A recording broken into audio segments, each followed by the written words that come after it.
Good evening, everyone. Switchdown Blair. And yeah, my stream is quite a little later than I usually do. The main reason to why my streams is only later than usual. I was taking a, well, technically I wasn't supposed to be do it, but I actually laid down just before the stream just to relax, and I fell asleep. I woke up around almost around 11 p.m. I was like, oh day, oh day, later than usual. And Game Guy won't be joining us since he is um, he's actually joining in as a mod for Triforce.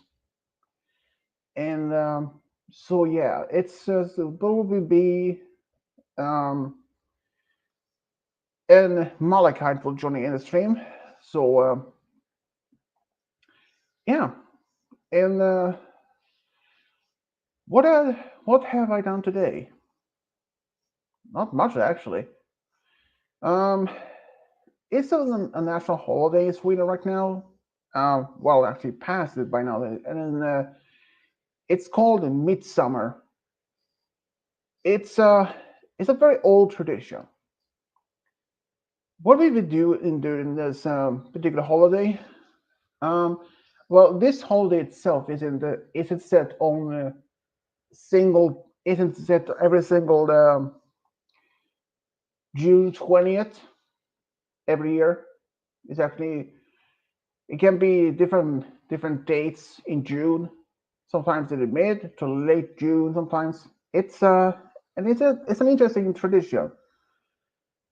Um, well, typically many people when we celebrate this particular holiday, there is a very common how to say one of the more common tradition is is the weather. Sometimes in this particular holiday, it usually rains, and people like, wow, typical midsummer weather. Yeah, so it wasn't really like that today, though. At least it was actually quite sunny, and I'd say it was a bit humid outside. I was like, bam, bam. I was like, whoa, at least one day of sunlight in the midsummer. Yeah, so it was actually not a bad idea for as a holiday itself. So I went to my parents. My brother was even there. He went over to a friend of his to celebrate while his girlfriend went to her family. So yeah, my day actually didn't be much eventful. I just let's go see. I just relaxed most of the afternoon though. Had enjoyed the day with my parents, got some dinner. Part of the tradition of midsummer is a very old. Uh, exact origin of this particular holiday in Sweden it's unclear. It's both had both roots in pagan and Christian traditions, so it's yeah, it's a little bit unique in that. But Midsummer isn't only celebrated just in Sweden, but also in Norway, perhaps in Denmark, and in Finland. In my country, we put up this like a big cross. The cross itself is decorated with flowers and people dancing around it. But there is another tradition that probably is interesting about Midsummer. That this is not only for girls but for boys also. The night between Midsummer and the day after that is that they will pick 7 flowers and put them under the pillow. Cool tradition is that if you put 7 different flowers under beneath your pillow and sleep on the night, that you will eventually dream about the one you will go getting married one day. Have I tried it? At least once. But did I even see my future wife or anything? Not really. But even if I did, I might not even remember it. I, I tried it at least once when I was like back in elementary. Yeah, it was actually it was yeah. Personally, I don't understand it, that tradition itself is if it's really worth it though. But people have been doing it, have been doing that type of tradition for years. So who am I to tell to break this tradition if this has been going on for decades, right? It's just almost the same thing as to it would be almost the same thing as to telling Americans to suddenly stop celebrating, say, um, Independence Day. It's like almost telling the Americans to stop doing fireworks for the Independence Day. It would have been the basic same thing. But if I didn't want to get have kids and if we were to celebrate midsummer tradition, I will tell them about it. Even though I eventually will live in America, you may think the closest thing to midsummer tradition is only like in Scandinavia where I live. Actually, there is actually some communities, some towns in within the US that literally celebrates midsummer and other Swedish traditions. Considering that at one point in late 1800s and early 1900s was when there were 1.8 million people migrated from Sweden over to the United States. Many of them mostly was young people. They brought the traditions with them, brought the old traditions with them all the way to the new country. Even though it might be surprising that many of the American traditions that you people celebrate aren't even originally an American either. Like say St. Patrick's Day, there's an Irish tradition. Halloween, also the same thing. It's not an American either. It's actually from the island as well. But the part of the one that's having candy for with costumes, I believe that is part of the American Halloween culture. But the whole concept of being um, people dressing up something and getting some snacks or sweets about it, it's a very old tradition. I remember I read somewhere there's this old tradition like in the Greek Isles. There was at this time where people, or especially children, could be dressed as birds, like swallows, and that if they could go to other people's homes, knock on the door, and get and beg for some candy or perhaps cookies or something. But if no one didn't even give them anything, they would literally remove the door from the house as a part of some sort of prank or maybe some sort of punishment. It's a kind of a strange, but yeah. And in Halloween during the in the US during the years of Halloween, but before candy was even a thing, people was giving apples, cookies, maybe money, but it wasn't like in the 1950s when Halloween started getting out with the candy part. And ever since then, it has been a huge part of the Halloween tradition. I mean, can you even imagine? Candy itself has only been part of Halloween tradition in the US since 1950s. Before then, it wasn't even a thing. There was other apples. cookies, or maybe some money. It wasn't like sometimes in the 1950s when candy started being sharing out. And ever since then, there has always been the rumors, stories like urban legends of poisoned apples or poisoned candy or hidden razor blades in that. Most of them actually had just been that, urban legends. There is unfortunately at least one story that turned out to be real. It's there was this young boy when his younger sister they went on Halloween trick or treat with the dad, and they went to his house, but no one opened. And the father went there. He claimed when he came back that he had two powder or pixie sticks with the candy powder in it. And when they got home, the boy was around 5 or 7 years old, and he ate some of the pixie sticks candy that from the Halloween. And just the same evening, he felt sick and he was throwing up a lot more. And he eventually passed away. Turns out that candy that he had was poisoned with cyanide. And cyanide is a very deadly poison to us. This boy, when he died from cyanide from his trick or treat, and many people heard this urban legend of poison candy during Halloween. Yeah, most of them are actually just that urban legends, but one case was actually real. The boy wasn't even that old.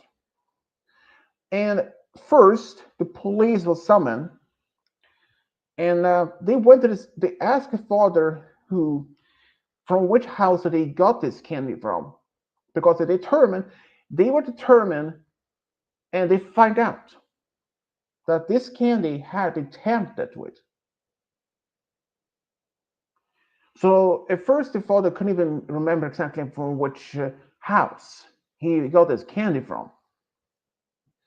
But they eventually were able to find the house.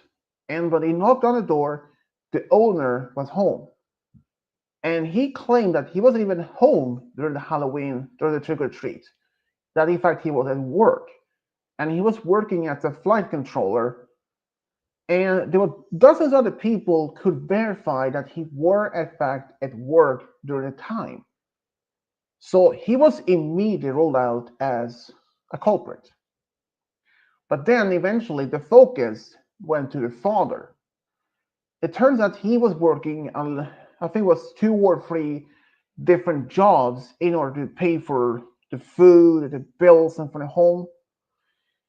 Since the family was struggling with financial a bit, so the father had to take multiple times and multiple works in order to pay for the bills and even pay for some pay and even be able to buy food for his family. But they later discovered the shocking news that the fact the boy had a life insurance, not like $10 or $30,000, but I think it's like $50,000 as a life insurance. Who in their right mind suddenly put a life insurance on such young boy? It's made a red flags for the father, for the police that the father was the one who did it. But the daughter, she had no life insurance. But you may ask, what about the daughter? Wasn't she sick from this or poisoned? No, apparently, unfortunately, it was only the boy who was only his candy. The girl didn't have any. So that's it's a good thing for at least, but also shocking. And then later turned out that the father was the one who poisoned his own son with cyanide. He actually managed to get the cyanide by going to the nearest grocery store to buy rat poison. And he had poisoned his own son for life insurance because he was in a serious debt. He was hoping to pay those debts off with the life insurance. But unfortunately, the father was arrested, and he uh, he was eventually put on trial and was on death row until he was executed for what he did. The life for the family and for that small town would not be the same after since. I mean, I can't even imagine when the girl or the boy's sister was only a few years younger than him to learn the truth.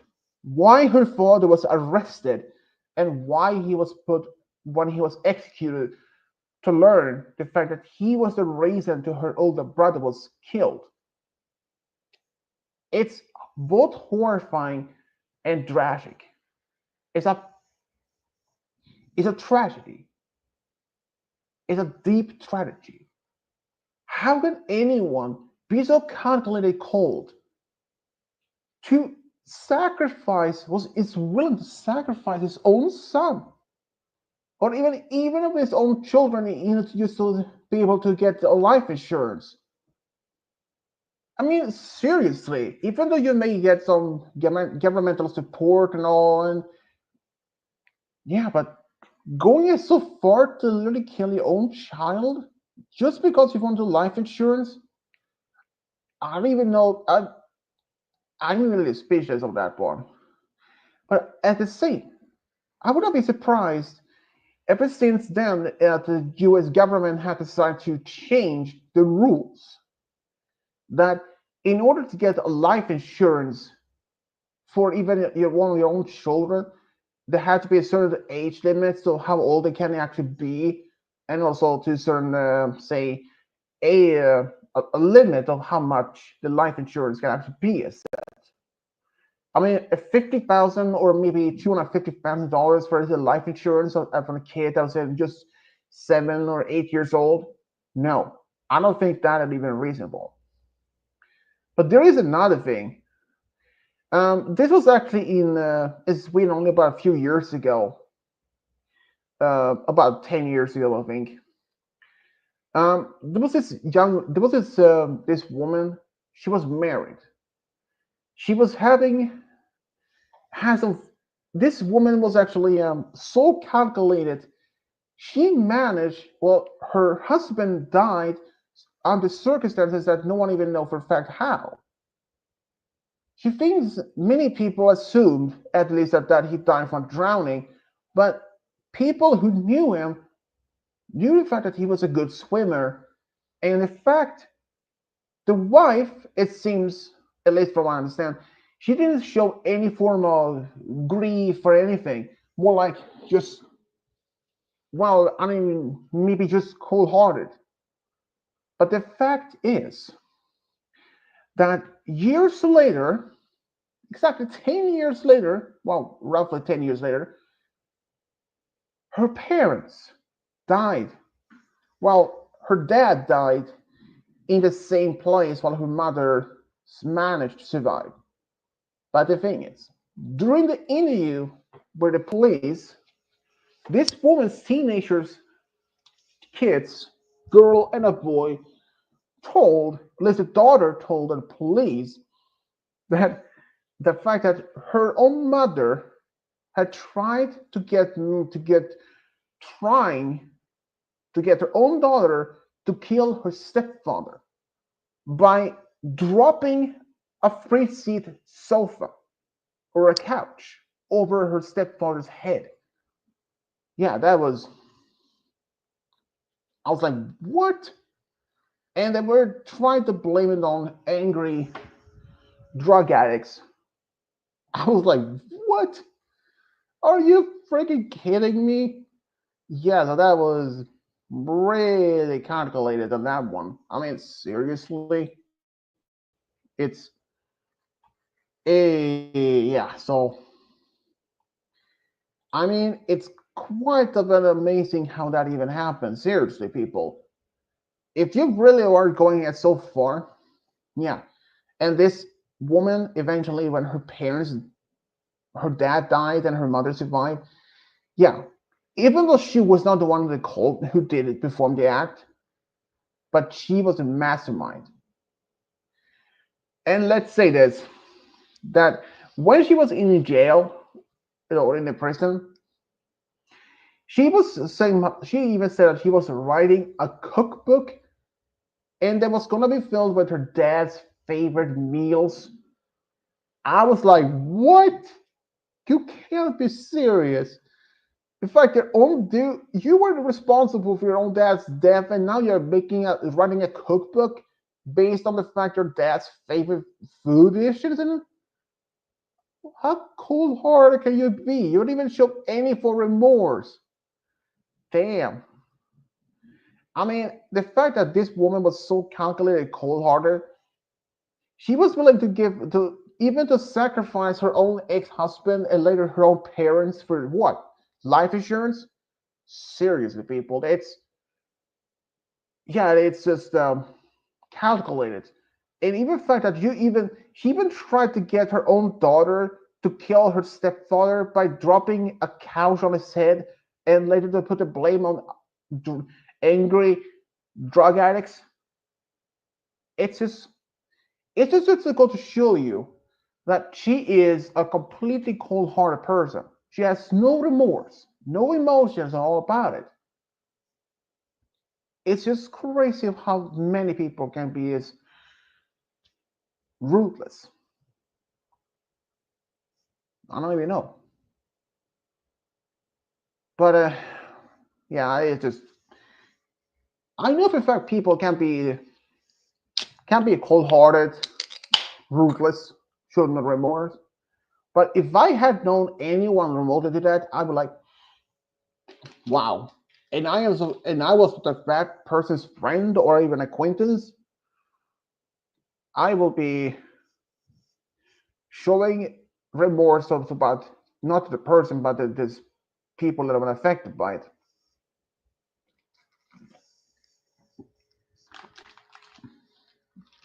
Knowing how much this individual has been causing problem, but yeah, you just if you know someone who has been causing problems not only for you but for your friends or his family, yeah, let's say it's just not one you don't want to do.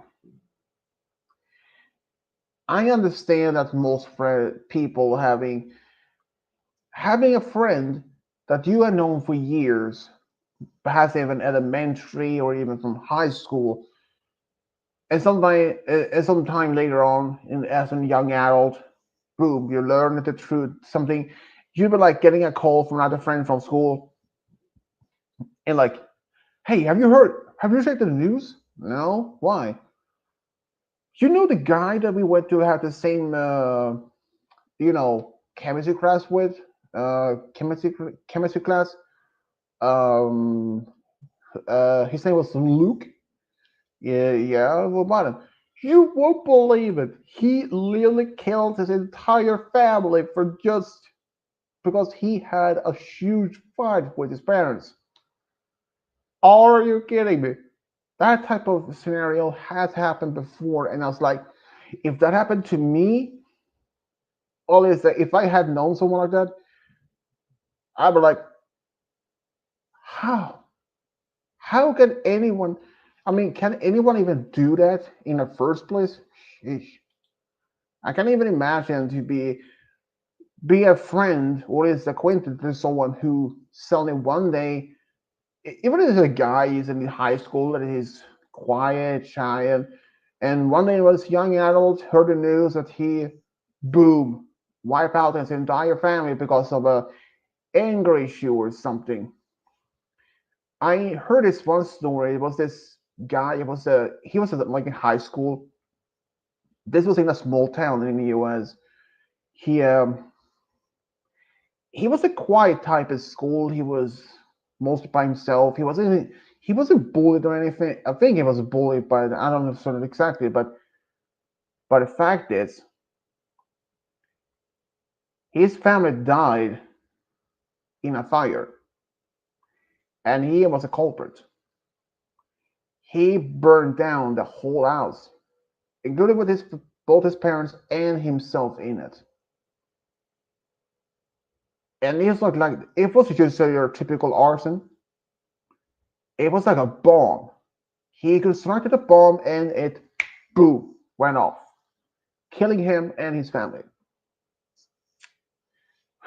I have no idea how to even react.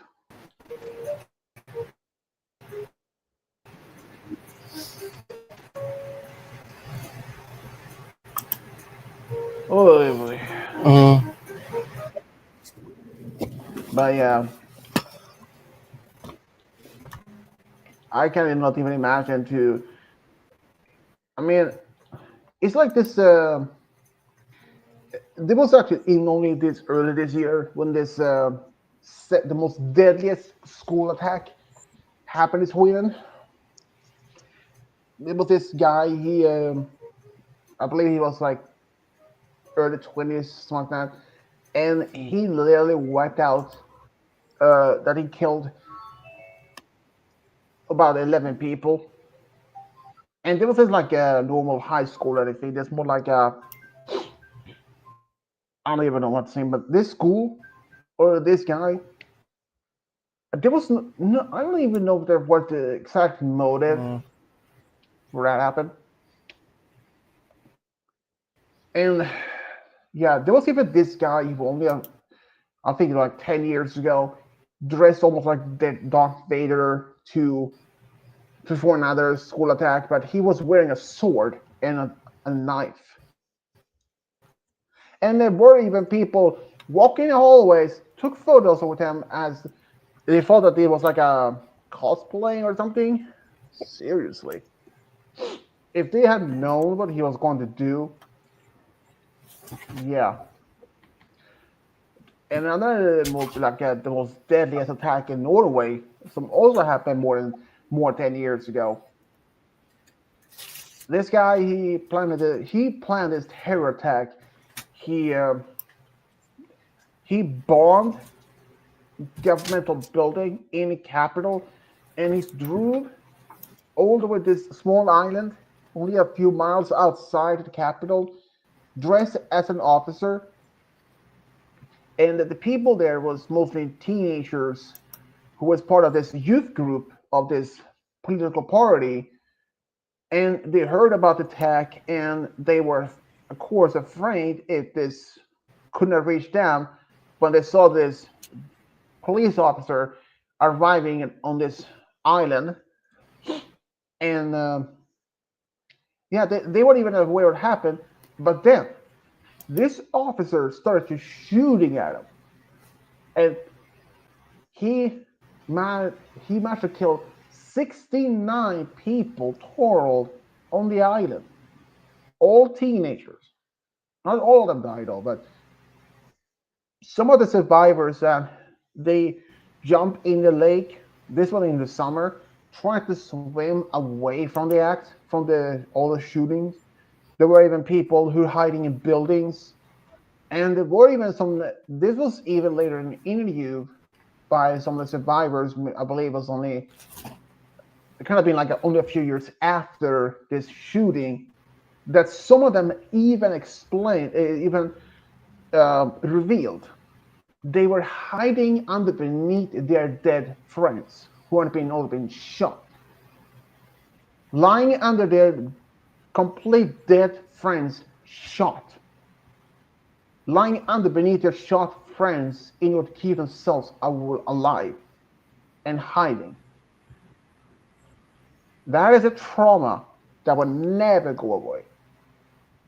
I mean, can you even imagine that some of those people that does lie underneath someone you had known for perhaps since elementary or middle school, someone you were considered as a very close friend to, perhaps even one of your best oldest friends, lying underneath? No. If that was me, I will be traumatized for life. And it was like total 69 teenagers on that island, and it was only a handful of survivors. I can't even imagine that life.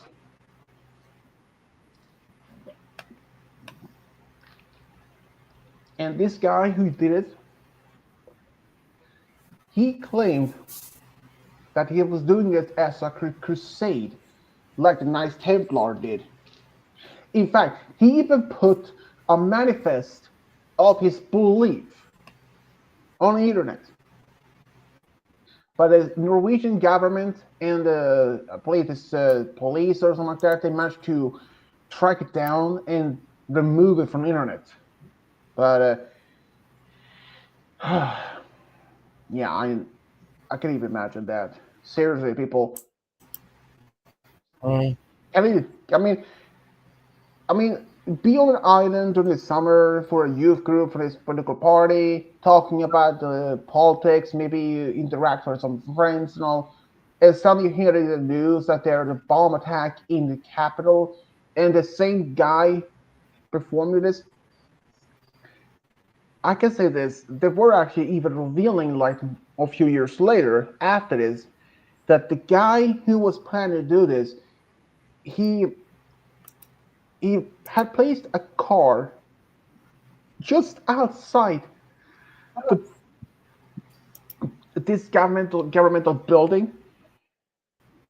But when on the day when he was going to perform this act, he was forced to put the car in a different parking spot.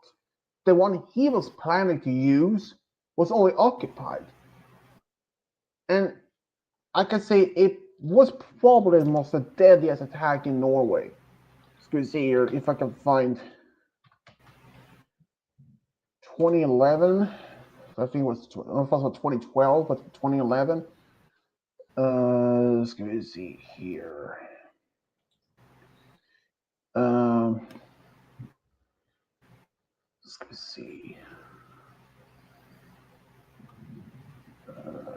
Yeah, there were 8 in the capital and 69 on the island, and total injured 319. The fact that if he had put the car on the parking spot that he was planning to do, the casualties from being from 8 could have been multiplied to that. Could have been more than that. And this guy, he literally claiming he was purifying the Norway, the European from the outside influence. Okay, first of all, you may think, oh yeah, by doing this, I can eradicate any Middle East, Middle East influence in my country to make it more radical. No, far from it. It's nothing that you can do because Middle East or any other country's influence of other cultures has been going on for centuries. Let's say back in the Viking Age, there was still Vikings when they traveled from Scandinavia all the way to Europe, all the way to the modern day Turkey, Constantinople for trades. Even the Roman Empire the Roman Empire was aware of the Swedish people, but they never even conquered my country. Since the Roman Empire, the one that was the biggest, they had conquered like half of England, but never even going as far as to like Denmark, Germany, or anything. You may think, why would they never even going as further up north, like to pass Germany and perhaps and Scandinavia? Well, there is actually I did use this AI program for question that since I know for a fact that that the Roman Empire tried at one point to conquer Germany, but Germanic tribes that live in that region fought back at the Romans, and they were managed to defeat the Romans.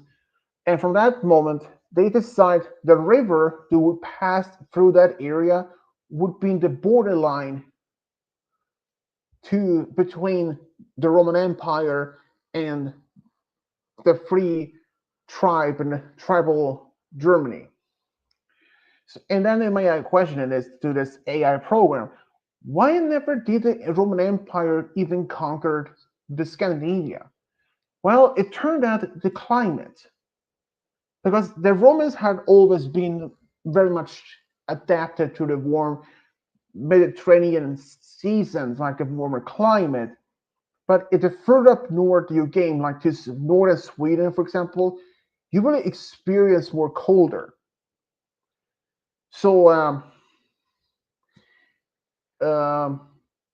well, yeah, doing good, game guy. I'm doing good.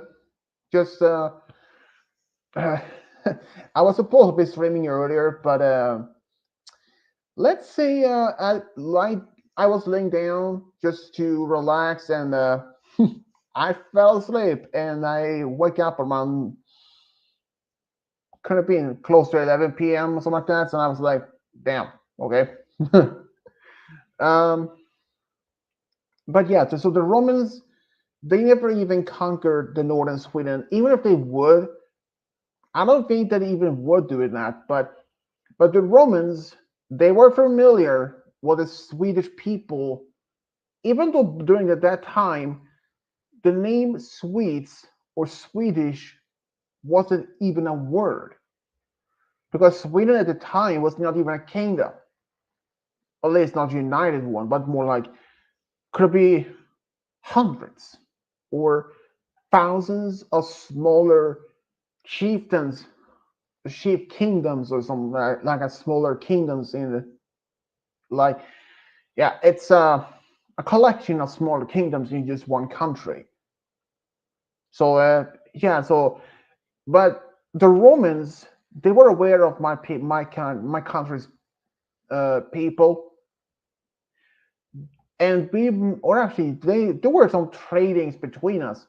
I wouldn't be surprised if the Romans could have built a smaller outpost or trading post or some sort of trading station in the southern part of Sweden and make trades happen more daily. I mean, it's possible, but I don't know. If it's starting me, we may not even find any proof on that. But the Roman Empire, there wasn't even another question: could the Roman Empire had conquered the Americas? Actually, no, they wouldn't have been able to do so. Because even though they were the strongest empire during their time, but their ships, their long warships, were not even capable of transatlantic ocean travels. Compared to the Atlantic Ocean to the Mediterranean Ocean, it's the size. Those were able to travel. Maybe they could travel uh, maybe along the coastlines of out from the Mediterranean and all along to the coastline of Europe. But a crossing from Europe all the way to North America, yeah, they won't even survive that.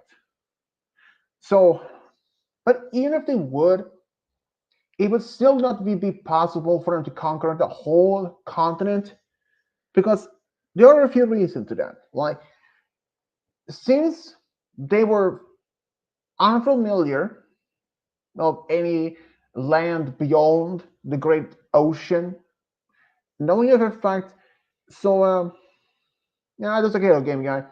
So the Romans, even if they were able to conquer or at least send ships to North America, they wouldn't even be able to conquer it much. Not knowing the knowledge of how big the continent is and the landscape is, like the terrain, and not knowing the Native Americans are like, even especially the Vikings. They were able to transatlantic ocean travels since they were able to colonize Greenland, Iceland, and so on. They were able to, for a short time, colonizing part of the Canadian part of the country, the least part of that. But they were only able to live there for about 20 years or so. But that it was mostly due to the fact of their interactions with the Native Americans. You may think they could establish a peaceful relations with them. True. That same thing is for the long lost colony of Roanoke Island in North Carolina in the late 1580s. when the English people started to settle an island known as Roanoke Island today, and they were having peaceful relations with the colonists, the Native American tribes in the area. But there might have even been some Native American tribes that was hostile to the colonists. The same thing as when when England started to colonizing the main North America in the 16 to late 1700s. There were still Native Americans who was very friendly towards the settlers, but also some that was very hostile. It's understandable. Complete strangers are moving into their land, building. It's understanding that we or they were the intruders. They were invaders in the Native Americans' peaceful land. It's just how to see the history had to repeat itself. So yeah, the Native Americans and English people that were matched to there were some hostile but also peaceful relations between each other. But if the Romans would not have been able to colonizing in large part since be able to even if they managed to make a permanent foothold in the North American continent, may have only been along the coastline and the interactions between the Native Americans and Romans could have been hostile, it could also be peaceful, there could have been some tensions. But the thing is, being relying on support from Italy, from Rome to North America, it would still be quite distant. Even in the 16 to 1700s, the journey, or at least when the Roanoke was colonized, it would take 3 weeks. It would have taken up to 3 weeks of travel between US or at least North America and England. So that's just another thing about that. So people were thinking, could the Romans have otherwise colonized North America? Maybe. But knowing the fact that the Native Americans there were at least understandable, they were cautious about these new strangers in the area. But another thing is how long their foothold or their settlements in North America would last. As the Roman Empire, as bigger it was getting it harder for the empire to maintain control. Like since the Romans control of England from the year around 40 AD to around 410 AD, so that was like a few hundred years. Suddenly, they withdraw themselves from England entirely. And eventually, the entire Roman Empire was split in two because there was a much internal conflict and like infighting of who's going to be the next emperor, and the empire was starting losing control of their other province. So even if the Roman Empire would suddenly collapse entirely, what about the settlements in North America? Well, in England, when the Romans lived there were some um, there were these Romans that, or at least the Roman British people who they tried to live as the Romans during the Roman occupation, but after the Romans left, it was the same thing. They tried to live as the Romans did for a while, but eventually that was running out. So if the Roman had made a permanent settlement in North America, question is how long that would even last. Eventually, without any other supply lines from Europe, they will realize they are on their own.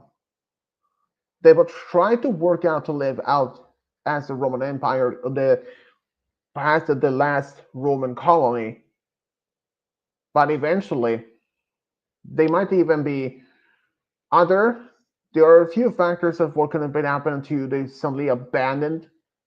They could have withdrawn back to Europe, back to Italy, even though for since, or they can simply continue thriving, maintain their colony as much as best as they could, despite not being having more supply lines or anything from Europe anymore.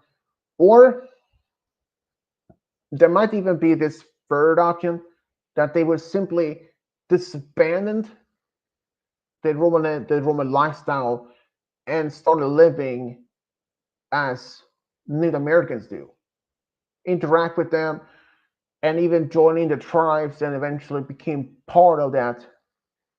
But even if it was possible, even if the Roman Empire wanted to conquer the entire North American continent, it wouldn't be possible. Because without any extended knowledge of the terrain and no other further knowledge about other indigenous tribes in that whole continent, and most of other thing, the terrain. Without knowing for the fact of how much the terrain could have been like. There isn't even another theory. What if the Chinese went to discover in the United States or North America long before Columbus? Because there was a time that even Chinese had this amazing fleet. They traveled all the way to Africa, brought back giraffes, zebras to the emperor, but eventually it all stopped. Could they have traveled to North America? Well, there are some people that claim to have found some giant anchors, but these anchors is literally just blocks of stones carved as a wheel with a hole in between. This type of anchors was used by many cultures throughout Pacific Ocean for centuries. But it couldn't be but those couldn't be tied precisely to Chinese culture, since it was basically the same design from other cultures around the Pacific Ocean. So, but is it possible that the Chinese could have been to, say, the Hawaiian Islands? I may have to say it's very possibility that at least because since Hawaii is in the middle between the North American and Asia, and since then during the time Hawaii wasn't even part of the U.S., it was still its own kingdoms. So it's possible that the Chinese could have been there, explore the islands, maybe find some resources on something. I mean, it's possible that if you think about it, many cultures around the world have folklores can and some stories about travelers from faraway land for across this great ocean with mighty ships could have traveled to their small islands and left. It's like when James Cook, when he came to the Easter Island, people there had never seen this giant ships before. There were actually even James Cook before he found Easter Island that he and presumably others was trying to get to find the most southern continent, Antarctica. But that was before it was known as Antarctica, but it was known as Terra Australis. But yeah, and there's even one map. Uh,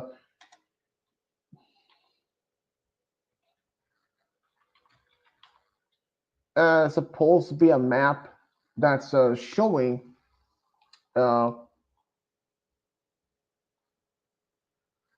well, there was supposed to be a map showing Antarctica, even though there was even long before Antarctica was even a thing. That's another thing. I even thought maybe that might have actually just been ancient uh, mistakes or something. I saw this in the Expedition Unknown only about a couple of weeks ago. It was this Josh Gates travel to East Africa, Tanzania, or no, Zanzibar. He was looking for Africa's Atlantis,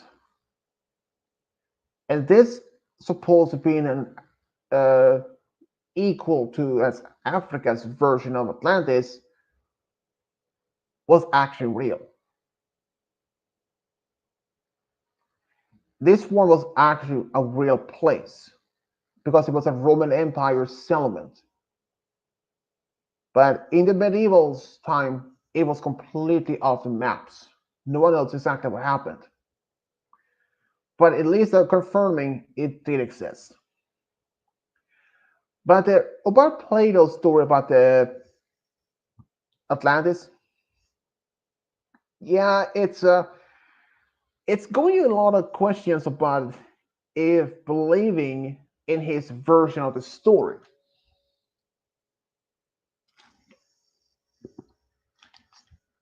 Because the thing is, his general description of how Atlantis is supposed to be like is supposed to be in a group of islands and was surrounded by canals, wide canals in shape of circles, and it had in the center of the island was this giant temple made of pure gold. Not just the walls, but the roof and all the whole building made of pure gold, and having a statue of Poseidon in it, since he was the one who started the island. But that's just how things happened, and that the story that he vanished in just one day and night in eruptions of volcano and earthquakes. There is the fact in the description how it all happened. Since Atlantis was ruled by 10 brothers. But since the Atlantis itself, it doesn't even make sense how they can even be. Because according to the story that Plato is that Atlantis was destroyed 9,000 years before Plato was even born. That itself is impossible. Because here's the thing. According to the story, Atlantis at the time of the foundation of when Poseidon founded, he put his 10 sons, and they were all gods. Eventually, they married immortals in the family bloodline, which somehow tainted it and made them greedy. Because even Atlantis had this great naval, the navy, the marine navy. But this kingdom was so peaceful. They never fought by battles or wars against any others. But the thing is, what that makes no sense, because when they start conquering of the known world of Europe, one of the countries they target was Greece.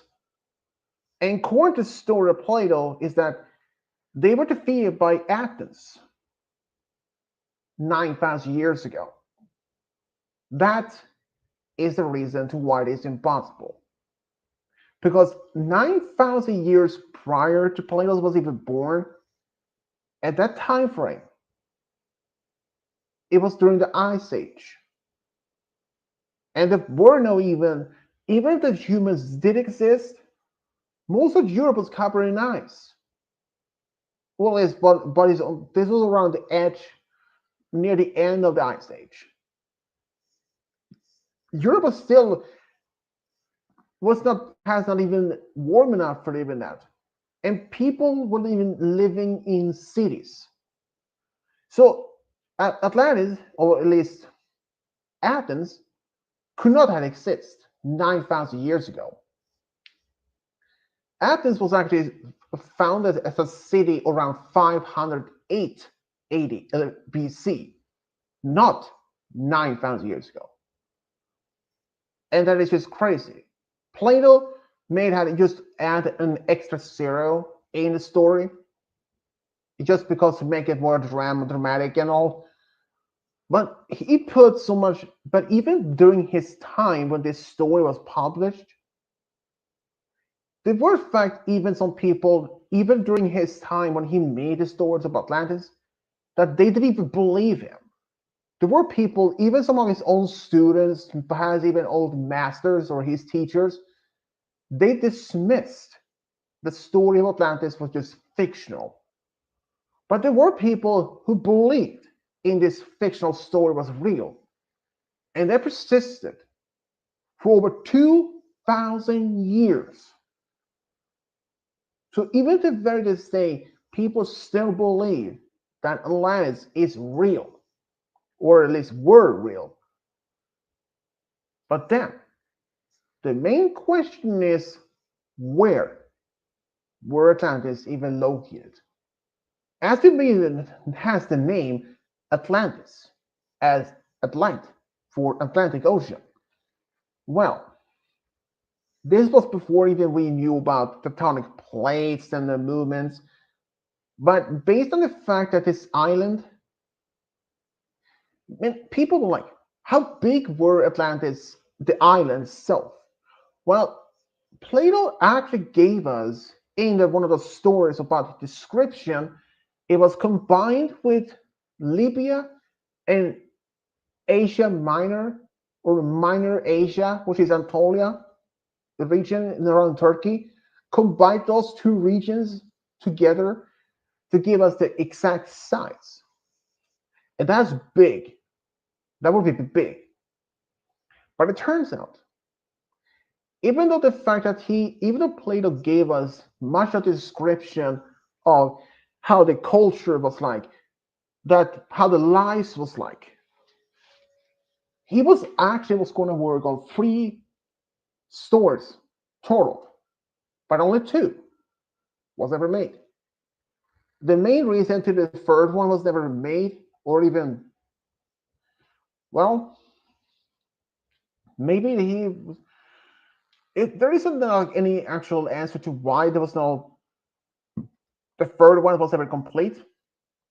It's possible that he was felt he ran out of ideas, or maybe that some of the people who heard the story didn't believe him, that some maybe calling him a fool, or he was humiliated, or that he was brought as much shame to himself that he decided to simply end, not to complete the whole thing.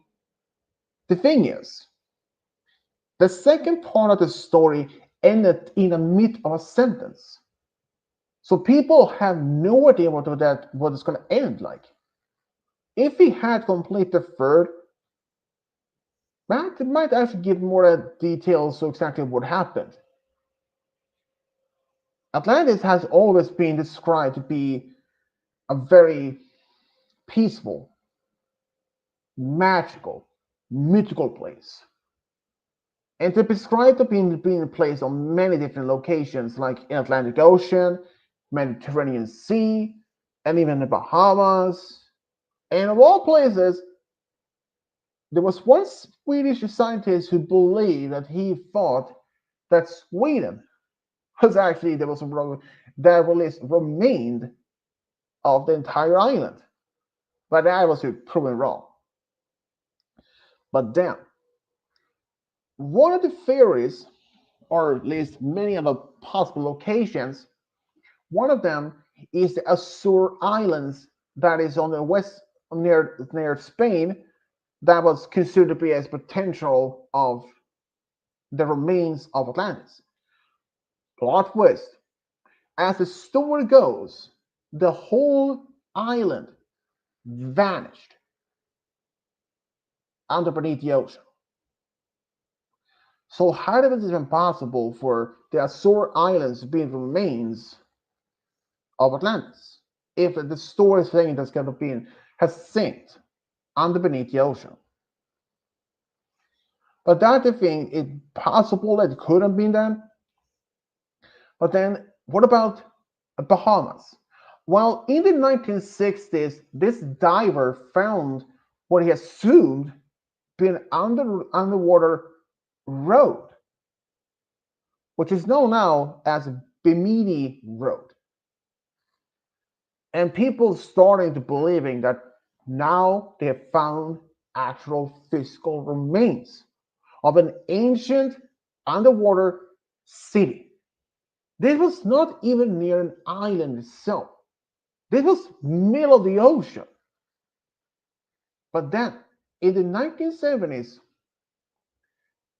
no wait, this were actually in the 1970s. Both this discovery happened, but this scientist, also a diver, he dived down on that Bimini Road and found seashells in between the cracks of each sand plates or the stone plates. And he decided to take those for radiocarbon dating. And as in the story, like I said, was that that Atlantis vanished 9,000 years before Plato was even born. But those plates went actually under beneath the ocean around 2 to 3,000 years earlier. Like from the 1970s, from that point of view, from like 3,000 years prior to 1970s. So it doesn't even make sense because it doesn't fit the description. Because Atlantis supposed to have been 9,000 years, not 3,000 years. And the scientists determined that these stone plates, or that are supposed to be on the road, was a natural formation, not artificial. But they weren't just that. There was only like looked to be an ancient road. But if there's supposed to be a road, shouldn't that road have continued for a bit all different directions? And shouldn't there be any signs of buildings or at least ruins of that, or perhaps even signs of ancient human activity like pottery, or perhaps any form of artificial man-made structures nearby? Well, nothing. But since it was determined to be a natural formation, it was dismissed as a potential Atlantis site. But then recently, Cadiz in northeast Spain had also been described as potential location for Atlantis. Then even Sahara Desert had been or at least part of it had also been described as potential location for Atlantis. But that's just crazy. Some may even assume that Antarctica could have been a potential place for that. Well, not really. Even though Atlantis was supposed to be the most advanced culture on the planet at that time, but not advanced enough to say time travel, space travel, or even cars or anything. No. But it was later proven the fact that Antarctica were in a very ancient past habitable, had rainforests, that had even dinosaurs, but that was millions years ago, not thousands. And the story of how Plato got this idea was from a philosopher named Solon. And Solon was a real person. He had been to Egypt. And according to his story he's told from this is that Solon had been told from an Egyptian priest in a temple. And the pillars in this particular temple describe the story about Atlantis' rise and fall. But that's just the thing. No one knows exactly why or live, but at least that is possible. But then, One of the other locations that fit the description most to that can actually be Atlantis is Crete. Since the island Crete was the home of an ancient Bronze Age culture known as Minoans. We have found hundreds, hundreds of buildings, temples, palaces, and the Minoans had this vast maritime fleet.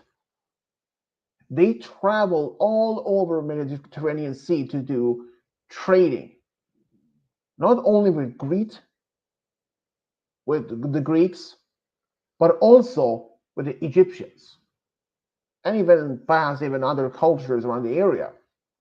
And in fact, according to the story, that they were supposed to be having buildings with different colors like red, white, black, and yellow.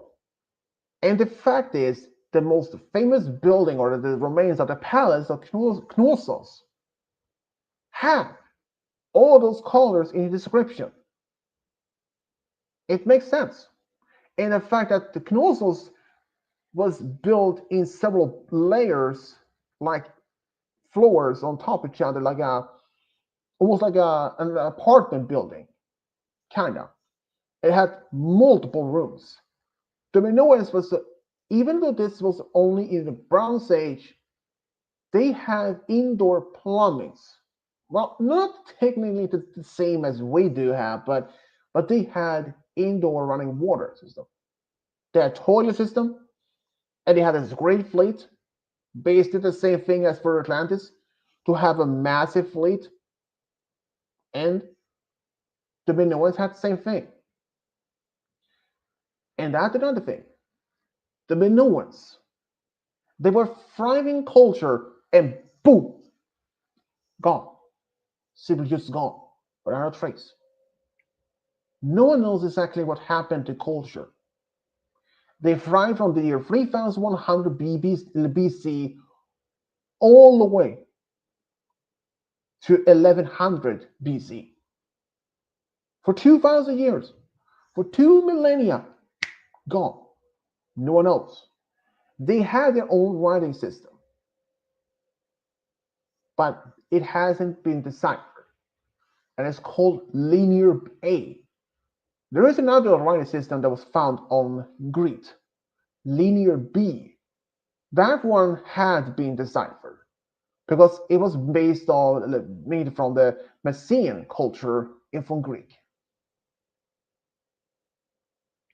There are so many theories of what happened to Minoans. Like there is some mysterious group of people called sea people. And no, it's not mermaids or anything. They're more like sea traveling people. But no one knows exactly from which culture, if it's just one single culture or multiple cultures, or if they were pirates, anything, but no one knows. But there is one theory that fits description to why, because Santorini, or as in ancient times was known as Thera, had this Minoan settlement, and that there was a whole big island. But in modern era, that island has a giant gap in the middle of it. That was cause of a big eruption 1650 BC. And that is what they believe to be causing the whole island, or at least that culture on the island to be abandoned, also to why the mainland um, Minoan culture was eventually abandoned. But since that happened around 1650 BC, and the Minoan culture vanished 1100 BC. But it eventually, gradually, the Mycenaean culture from Greek conquered Crete. That had been confirmed. And Knossos had also suffered from earthquakes and had to be rebuilt several times on top of the old ruins. And the fact is, this is more confirmed that there has been found signs that the coastlines of Crete had suffered from huge tsunamis. And it fits the perfect description from, but in order to be having a giant tsunamis or big ones to suffer from that, had to be in some from like an earthquake or even a volcano eruption, a powerful enough. And that they're not only that the volcano, but the cloud was the dust cloud covered for months. And that made the farming on the island almost impossible because too much ash and meth fall on the ground and made it suffocating the land from any nutritious or any rain or anything. That could have been one of the few reasons to why Minoan culture simply collapsed, at least gradually. But it is, like I said, Minoan culture had been often been described to be the real Atlantis. But as Atlantis' exit story goes, that Atlantis sank in the ocean and remained there. And that also that after the entire island was sank, the area was covered in such mud, so they made traveling by boat over it impossible, like too much sandbanks or anything. But this case, Crete, is it possible that couldn't be in Atlantis? I have to say very, very more likely that Atlantis was based on that. And in fact, here's the thing. Since Atlantis was based on the Plato's were described to be vanished 9,000 years prior to Plato's being born and all, and the fact that Crete, or at least the Minoan society, vanished centuries before even Plato was even born. In those descriptions, it fits perfectly, even though not even a multi thousands years represents Atlantis stories. Another fact that Crete didn't sink in the ocean.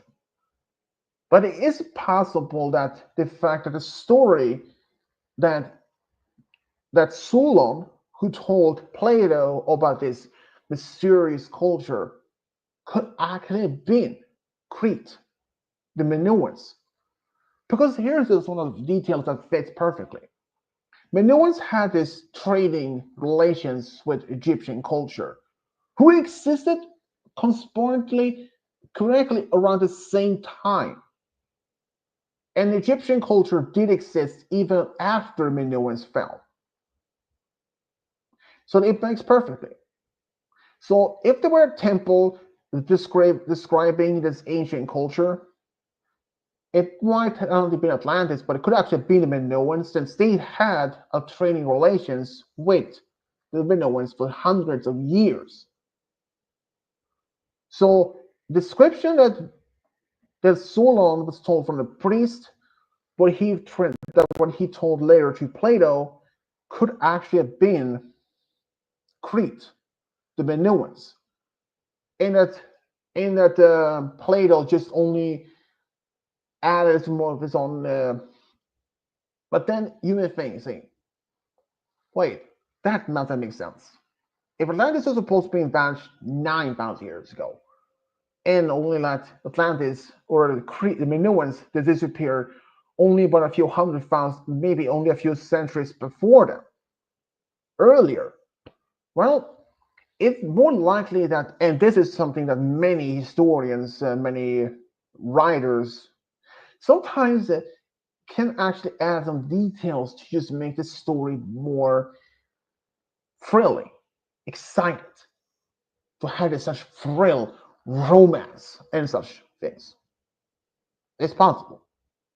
So more likely that Crete is the real Atlantis, and that the details that Plato wrote about the island, the description of how it looked like, and the description of those giant canals and this big fleet, and that they were trading with Egyptians, and it was just gone in an instant.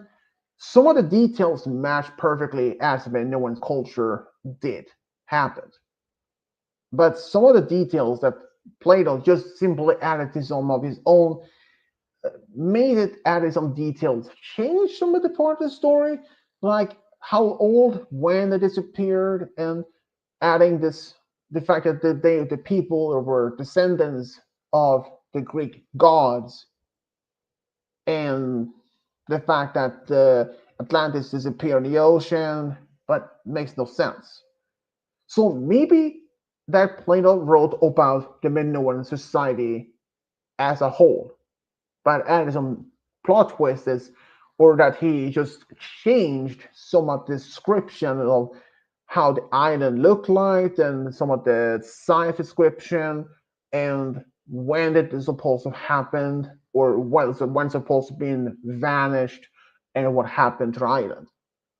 It's more likely, I believe, that Plato just added some of his own ideas to make this story more excited. As many writers, many readers who likes mystery. Okay, since mystery and curiosity is a part of our nature, you cannot deny on that. So I think that's more likely that Plato just added some of his own ideas to make the whole story more mysterious, more thrilling. To rather just make it more excited. If he had wrote exactly as Plato as he was told from Solon, without adding in some details, it may have not been the same thrilling, and it's likely the story would even have been passed down from generations to generations. So when he added some of his own ideas in the story, yeah, I believe that is more likely that he did. I mean, it's just only reasonable for to imagine this. Like many great authors, like J.K. Rowling's or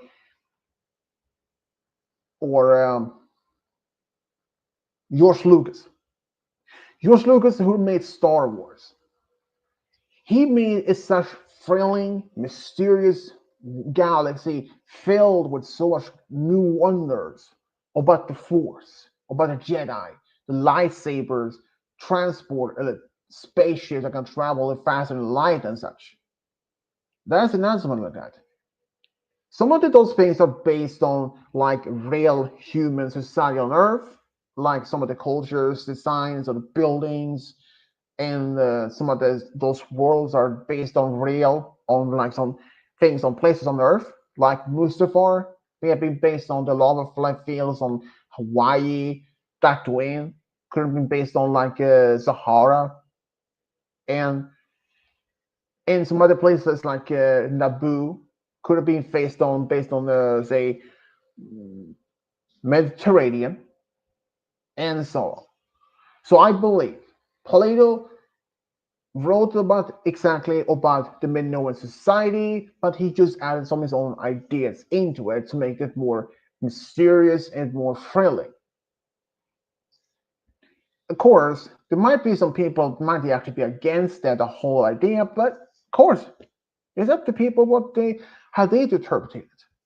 I believe, and I still will believe, Crete, that the Minoan society is the real Atlantis.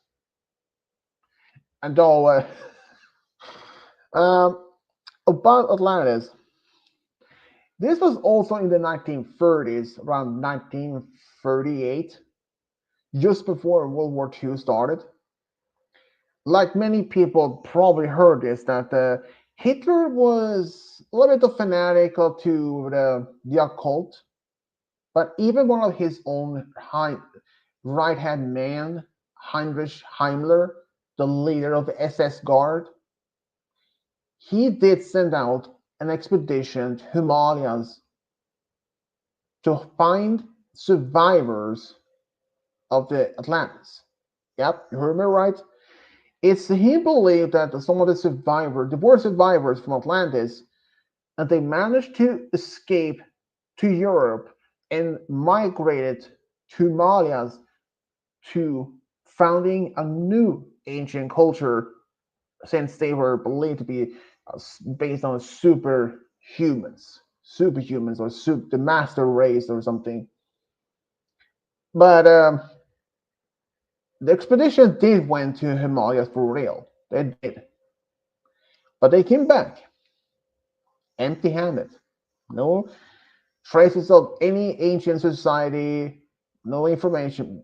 They had probably had asked the locals, but yeah, but no evidence, no proof that that Atlantis existed. I believe if there were survivors of the Minoan society, they could just have left Crete, migrated to the European mainland, like Crete, like Greece, and some other in the area, and and eventually was assimilated into those cultures, and eventually that there was one of those native Minoans eventually migrated and became part of the ancient Greek and all. It's possible that the Minoans actually were real Atlantis people, even though some of the descriptions fits perfectly well based on the fact. But when Plato said Atlantis disappeared 9,000 years prior, it doesn't make sense because since they were defeated by the Athens, but the Athens, then that city didn't exist. It wasn't even real at the time.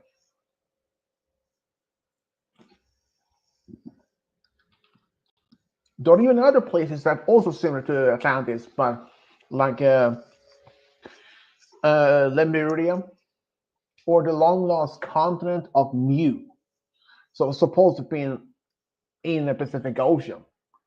There was this man from the 1800s who, but he believed that he interpreted ancient Mayan hieroglyphs from temples that were describing the story of this long lost ancient society, and that the fact that Mu were humanity's true cradle, not Africa.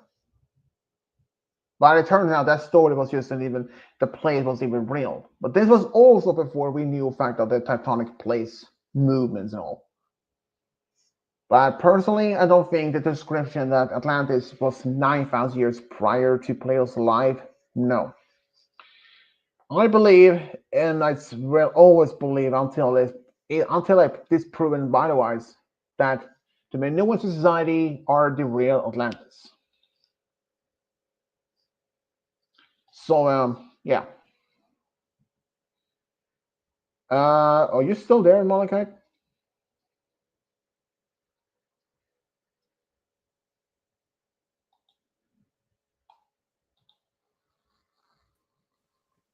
Yeah.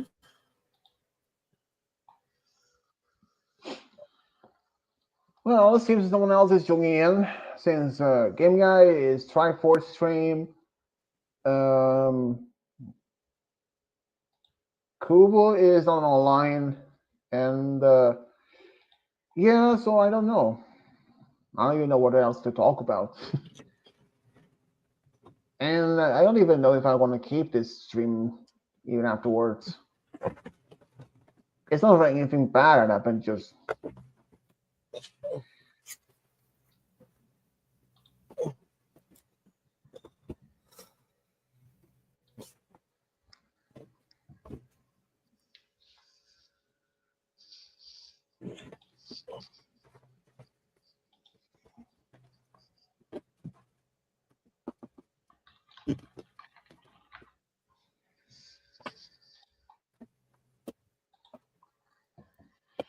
hey. So so why do things otherwise been happening? Still making pictures on Perchance. Yeah, and the thing is about that, like I said on Discord yesterday about that, it's like Oh, since You won't believe this. You won't believe this. When I was in doing Perchance one time, it actually showed me an artist's name. And when I looked up the artist and I asked if any of the art that this person made was copyrighted, Google strictly said to me that his art was not copyrighted.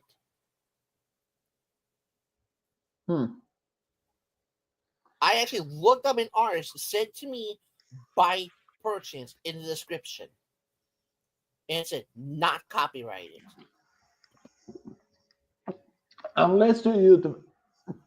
Unless that you develop your own program from scratch, like programming and coding, that could create AI art, and that you design the whole program, and that you can make this whole thing. And like I said also on Discord yesterday, that for the past year or so, what we have been able to create AI art, or like you have from most anything, and I have been using it myself for just to see, to put real people, like say celebrities, like uh, like Michelle Obama or some other people, just to see how does those. I mean, since also that the fact that the Persians even had options like professional photograph, Simiac, or Disney sketch, or something like that, or something. And lately, when I tried say put in some other celebrities in the Persians as a professional photograph, it somehow had changed. For example, if I would put say Obama's two daughters as together in like their names, they actually don't even appear as they don't even appearing as much as an actual them anymore.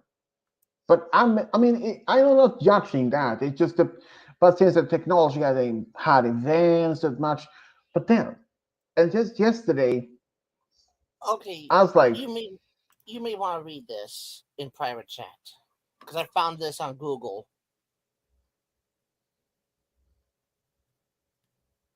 makes sense.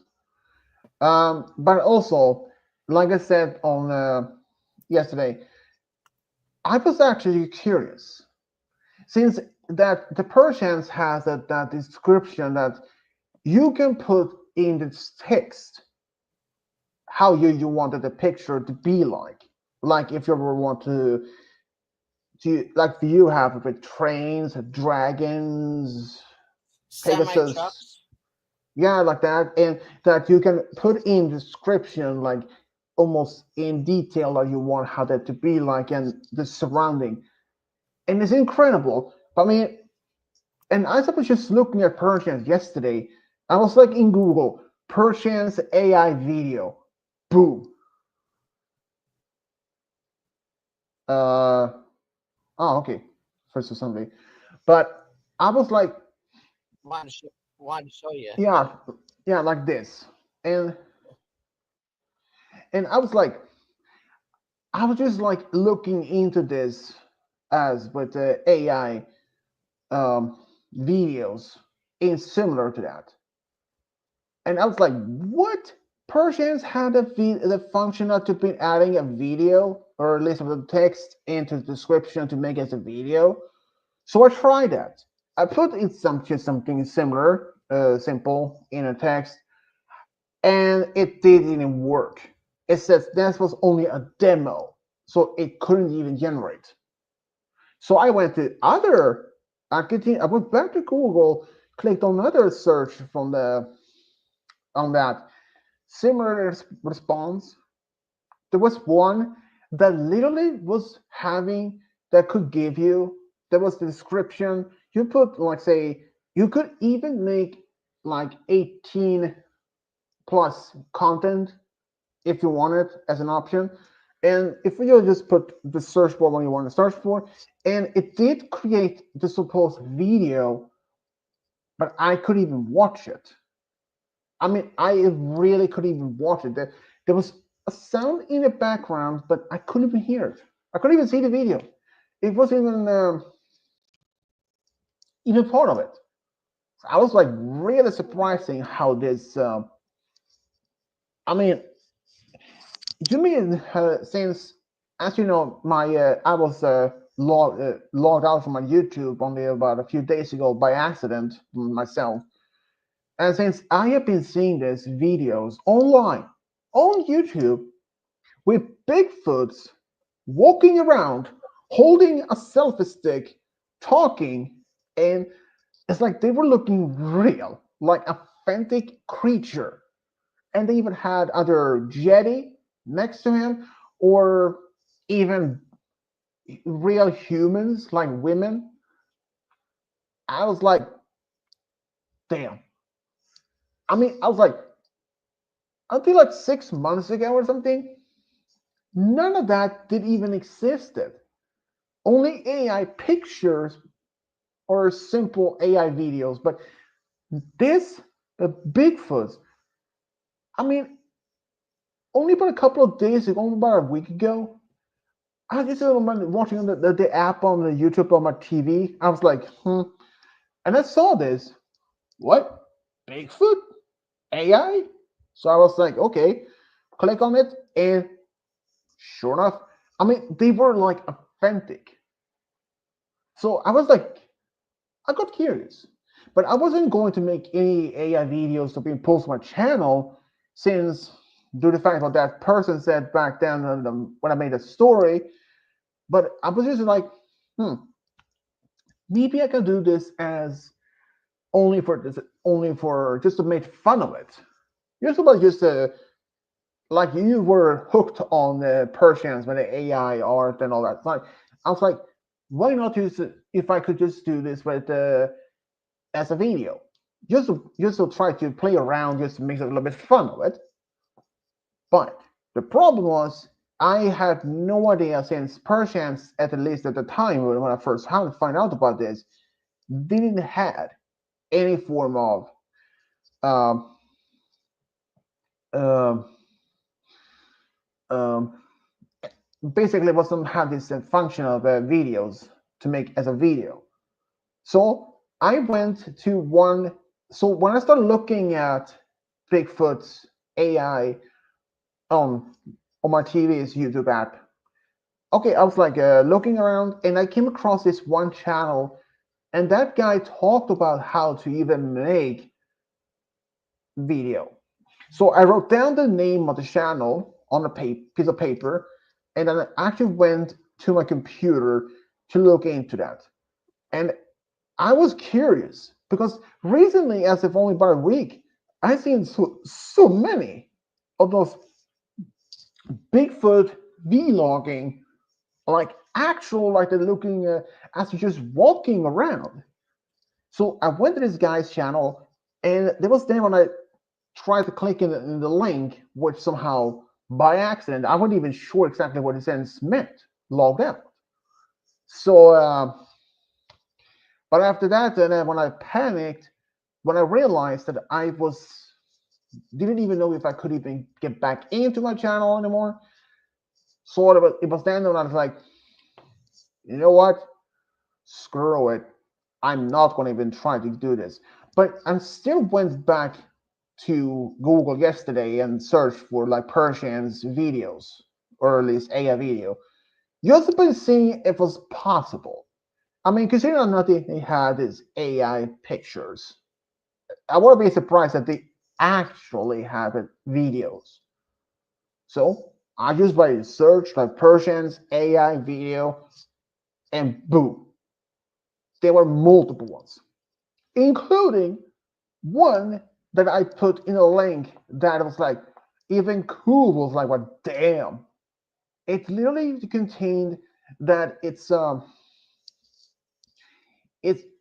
you can actually really create almost authentic, like really looking as like real photos of this AI. I was like, whoa.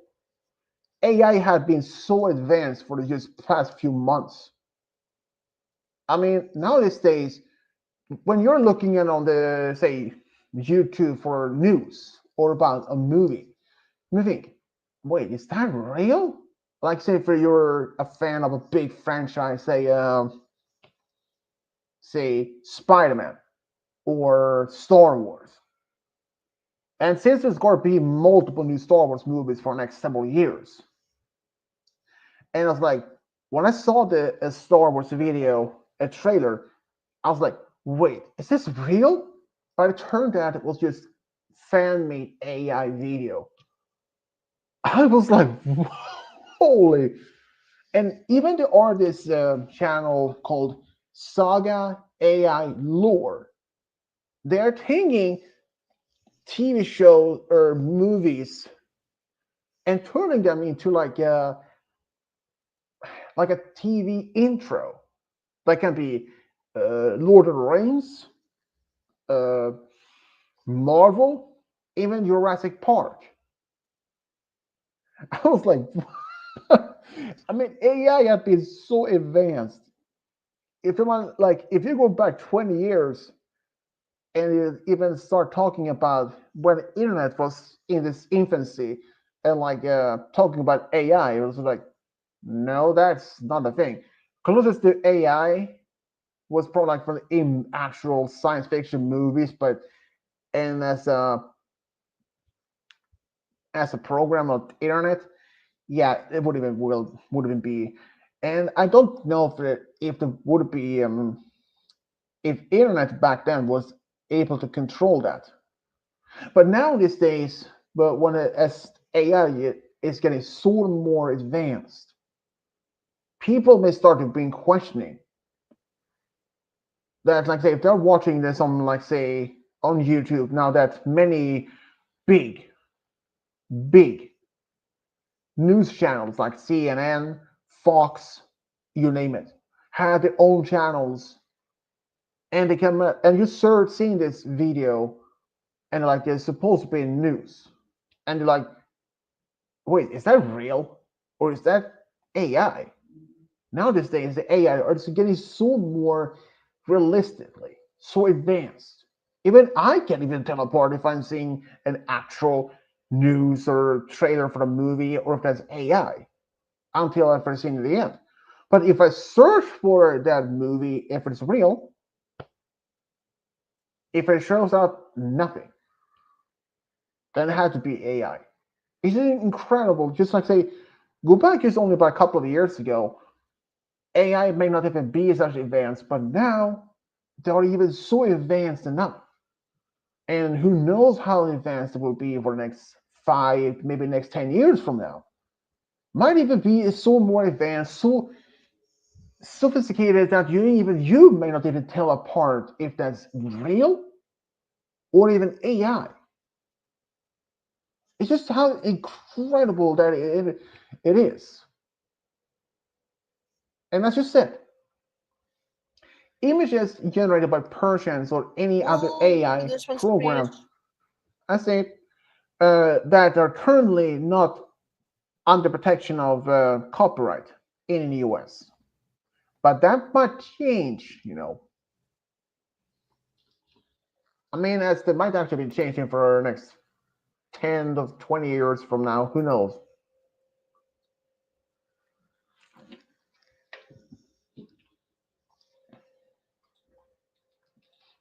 But like I said, since AI have been so advanced, and as you know that some of the uh, um, some of the smash and pass that we have done in the past is actually some of the characters actually is AI. I'm always searching for any potential pictures I can for AI if they are like um,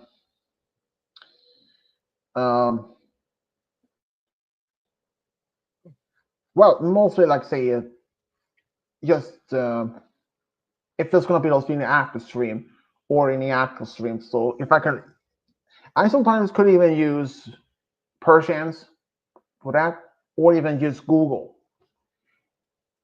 I mean, like say, like the previous, the latest one where we did uh, with Morgana, Doris, and all. Yeah, so that was some of the pictures when I was trying to find some actually don't even have any very attractive anything, because in the normal Smash and Pass that's going to be a stream, I use like normal pictures of characters. But if I can find, maybe there are some like a bit sexually sexy attractive pose or something, okay, I can try that. But for those after stream, they were like less clothed, like just bikinis or something. I mean, that's something though. But it's just some of the pictures or at least the characters I'm searching for. I'm always making sure the characters are around 20 years old or older, not below that. That is just a problem when it comes to, like, say, Pokemon characters. Some of the characters may look old enough, but it turns out they are not even 18 at all. Say like Serena or Iris or May or Dawn. They are at the same age as Ash, 10 to 12 years old. So I'm like, even if they might actually be art of them be older, but no, I am not going to take that risk. If they're like, say, um, like Miss Santa Claus, some example, that might actually work. I There was one Smash and Pass that I did had. Um, I did use actual people, like Trump's $2, Ivanka and Tiffany, and even an actress. I think her name was Ariel Winter from the Modern Family. Not really. No, I think even Game Guy didn't even know who that was, or even had heard of the series. So ever since then, I decided just using characters from TV shows, movies, rather from actual people. But I don't think it is like not something I would even use. But yeah, it's crazy of how to learn the fact how many AI out there. Some like chat programs or like Persians, and you can literally create AI art that's so of people that looks are authentic. Uh, the stream is going well so far, game guy. It's just me and Malakat here, and yeah, just ask you much that. I assume that Ooh, Triforce love it. is. I assume that I'm loving these Triforce results. is. Hmm. Oh yeah. Assuming Triforce is pretty much in the full stream right now.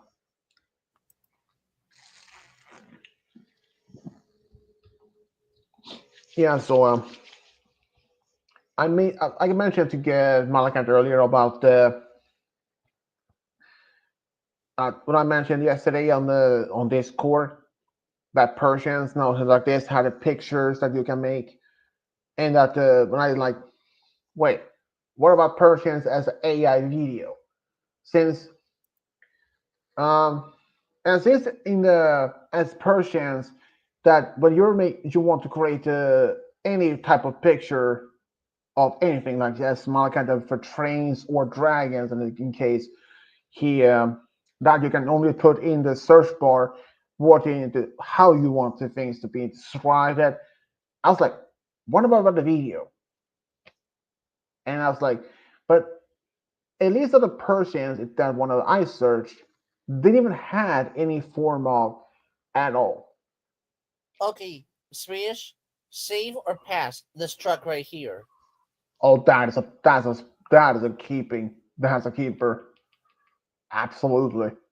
Like a Hasn't truck hasn't that limousine. semi train on the right side? Look at that semi train the right side. Beautiful. Awesome. Yeah. Lots of these results are incredible. I mean, look at these two.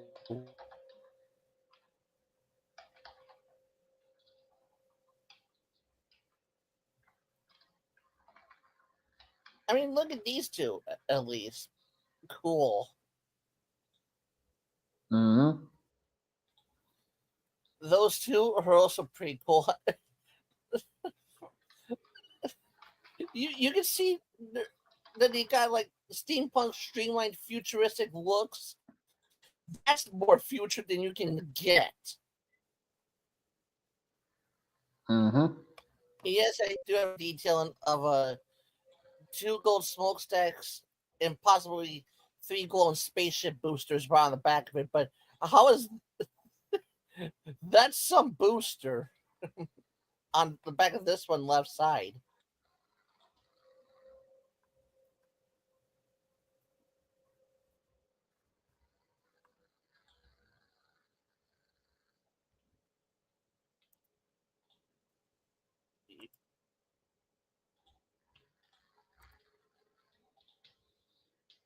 Yeah, and the one that I showed you, there's also like this lunatic Persians with pictures that one of the Persians that you usually use.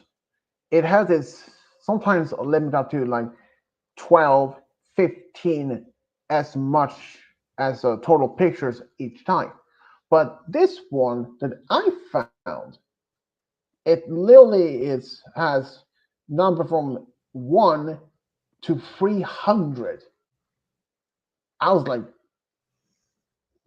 um, but I don't know if you can actually use to create trains or anything on it. But if you could, maybe. But like 300, I was like, damn, Mordecai's gonna go. He's gonna go crazy And, about and this you do one. know, and you do know, and you know what this means, right?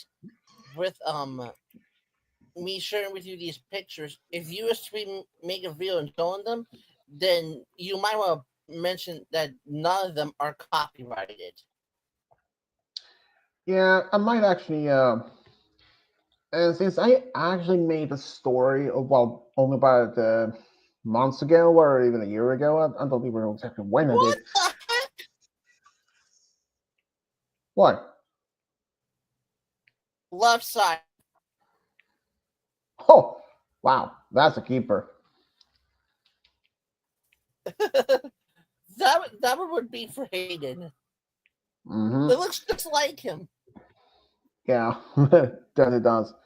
But like I said, since I made that AI story about two women who's been dating and all, I even made a short mention video about it before I posted a story, so people should know that the next story that I was making was made of 100% AI art from Persians, or at least me. I may not have said Persians, but I may have said there was AI art. And after that, I posted the story. But this person who said in the comments, but unfortunately, that it's the comments are no longer there, and they said like, okay, I don't remember from word to word.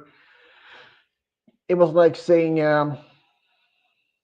stealing other people's work that is ruining other artists and that they are copyrighted or something. I was like, I mean, okay, people who have been using AI for months, past even a year at that point. there. I mean, it's understandable that some people thinking that AI art now these days can be copyrighted by law. As but the thing is, Perchance is a website that it doesn't even require a login. You can actually using that as much you want it, create, and it's like they, it's like it isn't a person who is creating the art. It is a program, and an AI program. I mean, this AI may not even be fully aware, like say self-awareness or anything. So if it happened to would have been self-awareness, it would have said, if in order for you to have my art using for somewhere, oh dude, that one with their face on it. Wow. But yeah, it's just if that happened, try the AI may actually say, in order for anyone to use my art on anything, they either have to put a claim that, well, at least give me the credits for being I was the one the actual art, the artist. I mean, it's just how that it's not like that works, but the thing is, that even though that the fact that if that the person said before about my video saying this that AI art is stealing, it is is copyrighted or something. But in U.S. Constitution or there is like in U.S. laws there is no That's a keeper. Mm-hmm, it is. Um, dude, try Monster Truck. Try with Monster Truck. Mm-hmm. Try to do the same thing, but Monster Truck. Shoot, you know what? I'd probably get Godzilla on a quad bike. How about you try it though? But like I said, it's just in U.S. laws that there is no copyright protection for AI generated art. But in some other countries, there might actually be some. But uh, but it might not even be it at all in other countries either. It's just the laws hadn't been kept up yet, hadn't been updated or even keep up in speed in the process. And now that AI have been so more much out there, who even knows if the AI eventually could have been under fall the category as copyrighted protection. Now these days there aren't any, but just in saying this, it's possible that maybe just one day that AI generated pictures could have been in copyrighted protections, even if there are artists now saying that, yeah, feel free to use that art as much as you want, or that you're using a Persian, it's like it's just quickly generated and yeah, just use it. But there might actually be some one day that even though that AI generated pictures or videos could end up being protected by law. I mean, it's just possibility in the days that you never know, because the laws itself have been kept up in loop in the speed of all that. If you look, say, like past, some other big, say, books, characters like Mickey Mouse, Pinocchio, and others, they're like copyrighted, or at least were copyrighted, but no longer than that. And like Robin Hood or King Arthur, that in fact is the characters that can't even be copyrighted since they had existed for hundreds of years, long before even the copyrighted things happened.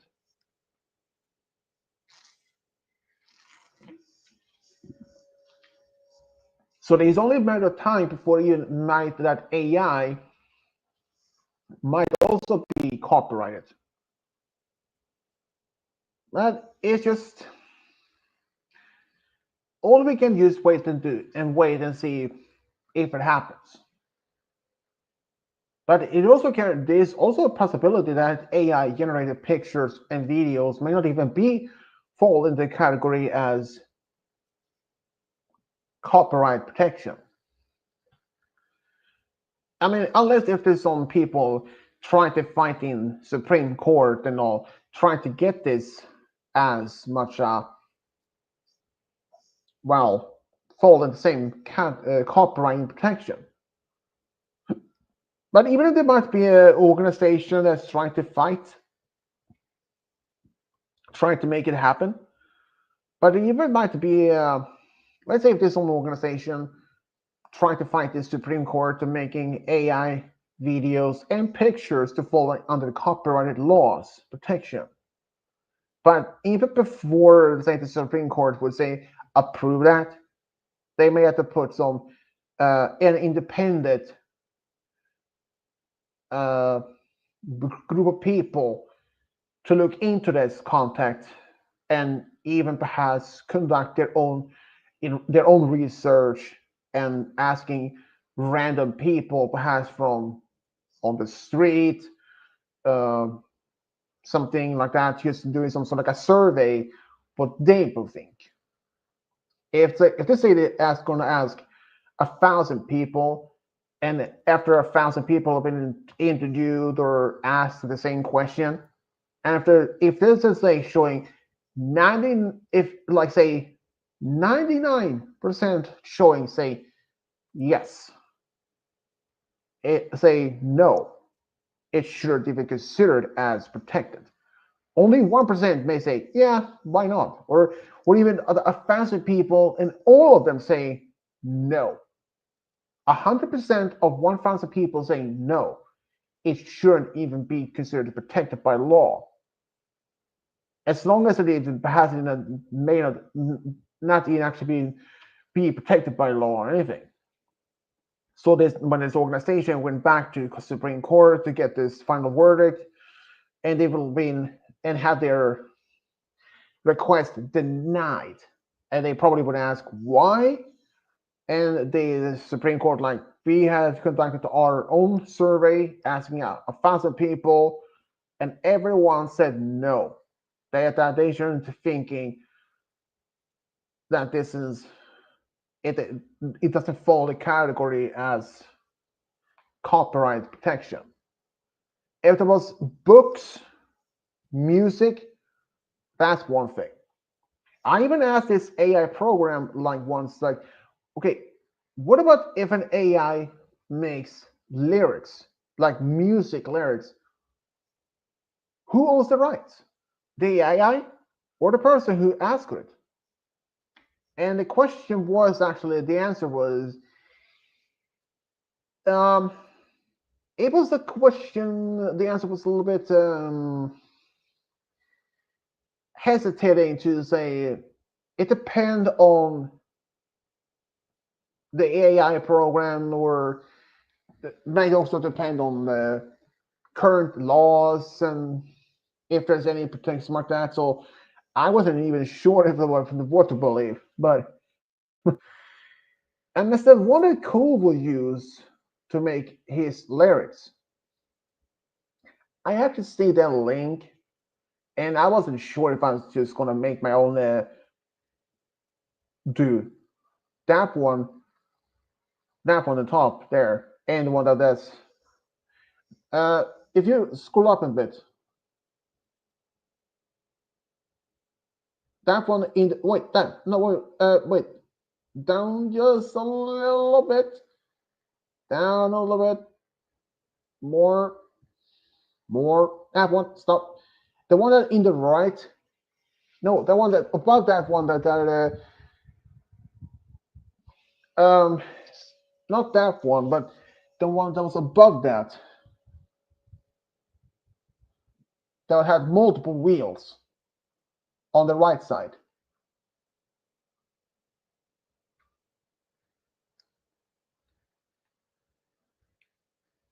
That This one. one? Yeah, I think that's a keeper. Mm. But like I said, it's just how many right now. That's just the one that Kubo made that make his music. I was actually curious to see more what it's like.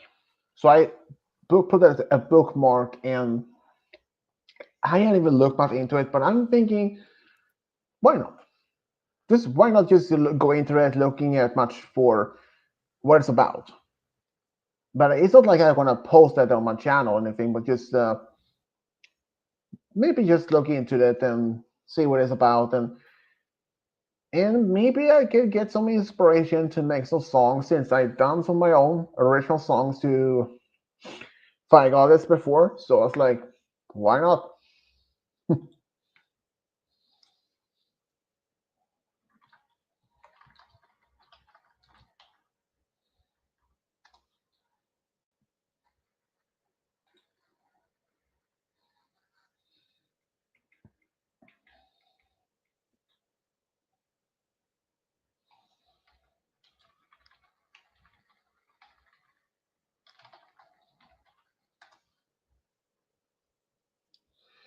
Yeah, so but AI had been it's both interesting but also terrifying at the same moment since that pictures of Oh, people, even now you're though asking for monster trucks. You asked for monster trucks. I kept the steam train semi theme, but let's see what they come up with in monster trucks. hmm so yeah, but Just like I said, just for the hell of it. yeah, why not? But like I said, for okay, that was not too much. Mm, The first one isn't much as a monster truck, more like a previous one. But like I said, pictures of people, even though they're like actual people, more like just generated, that they can look so there was a real. good results for ish. Hmm?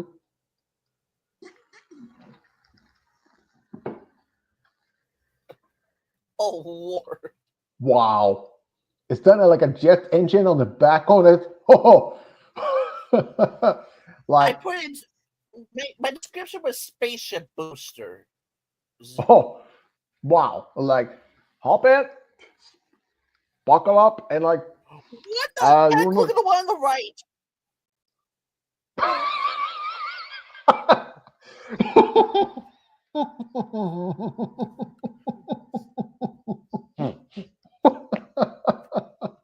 If Game Guy were here, I would want him to describe that. Dude, save it and show it on Discord later. Look at these ones though too. The one on the right looks like a beetle.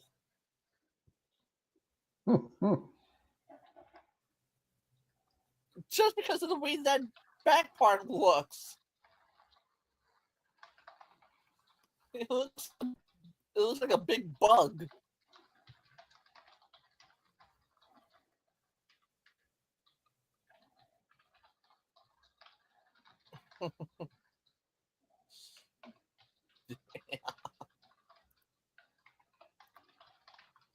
What do you think of the one on the right though?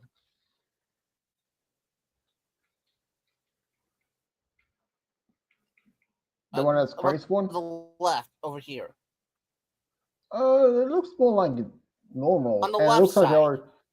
Yeah, but that one, it's on this along the side of the behind the truck itself, along it. It looks like almost like there are like lights or lamps or even actual flames. Hmm, That's badass. just crazy. That is crazy. I mean, it can either be in green lights or like neon lights or actual flames. But oh, dude, that one it left it, but wait, not that one, but one above that. That looks like it has like a face on it. um, I think one more up.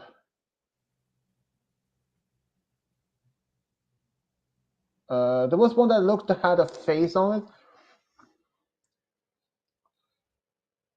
If I still have it, unless they regenerated that one. But it looked had a face and it was a bit creepy. And I wasn't expecting you were looking into women's underwear. I do apologize for that on the bottom. It just wants to show it for anything sponsoring it.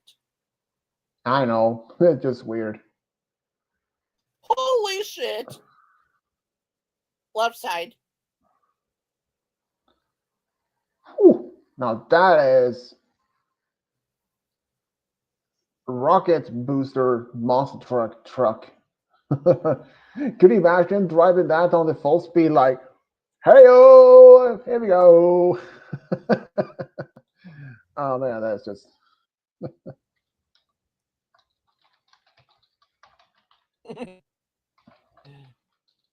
Oh my, oh my goodness! I think I know what I want to do next after this. But that's getting refreshed. You're not bad, but with a white background, come on.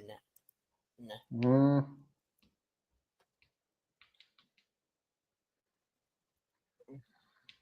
could have And been more. maybe not you, but you, I am definitely saving for the show game guy. That big misfit truck. Mm-hmm. That was crazy. Ooh, look at the new one that showed up on the right.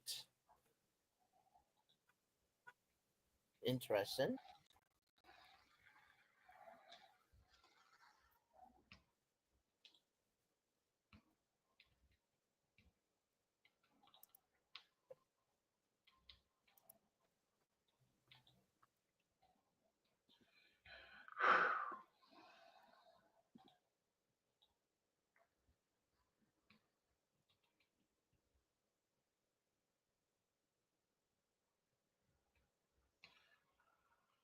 I'll probably end the stream here soon enough.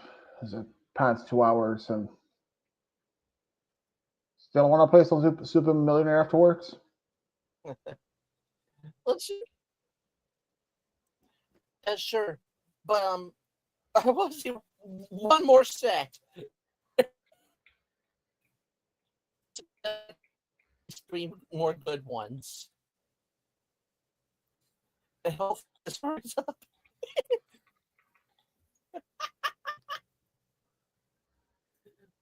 And I think I know what I want to look up next.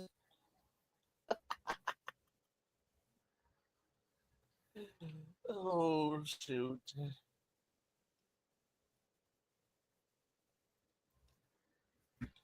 Oh, oh yes. Oh, look at these two.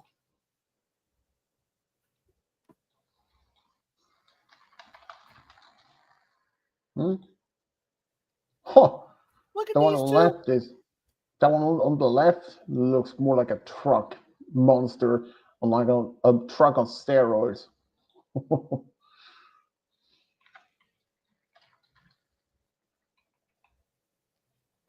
Let's have a look at. Oh, holy shit! Right side. That looks like a scorpion.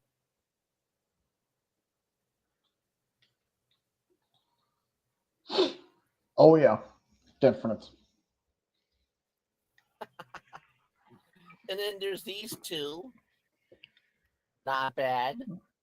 True. You are definitely.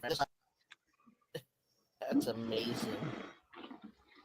Yeah, that is kind of how strange how the how this AI art can be so crazy. Oh, dude, can you imagine? Truck, helicopter, hybrid vehicle. What?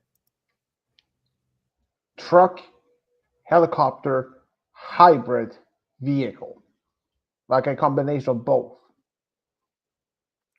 That would have been badass.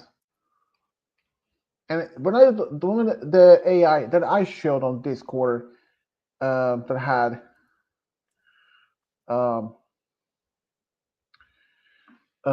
spaceships I use on Persians, I was like space, alien spaceship, nebula. Ooh, Swedish. This one on the right. Is that keeper? I can't even see it. Wait. Oh, okay, now I can. For some reason, that was this screen here was gone for a moment. Now it's back again. Weird. It's the one on the right Wait. I'm asking about. Oh, that's a keeper. You know, the front of that big in the middle, that looks almost like it'd be like a giant cannon or something.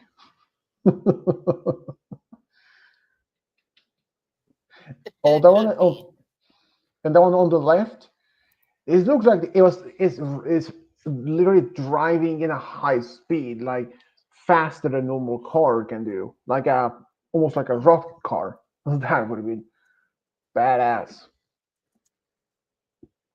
I mean, can you imagine if you had a truck or even a car, and then it has a plane function on it, like driving off a cliff and just pushing a button, and suddenly immediately a pair of wings spurts out from the top of the car, and uh, and this machine can like rotate the maybe inbuilt um, propellers, an engine, and it could fly off. But there is even I think in this James Bond, but having this car that they convert driving off in the in I think like it's literally driving down in a city's harbor, crashing down in the water, and it still drives like convert to as a submarine. Or in the car, I believe this is one of the movies that is James Bond. The car is driving on top of the water like a almost like a jet ski. That's insane, but also at the same time kind of cool. And game guy back, Mr. Game Guy.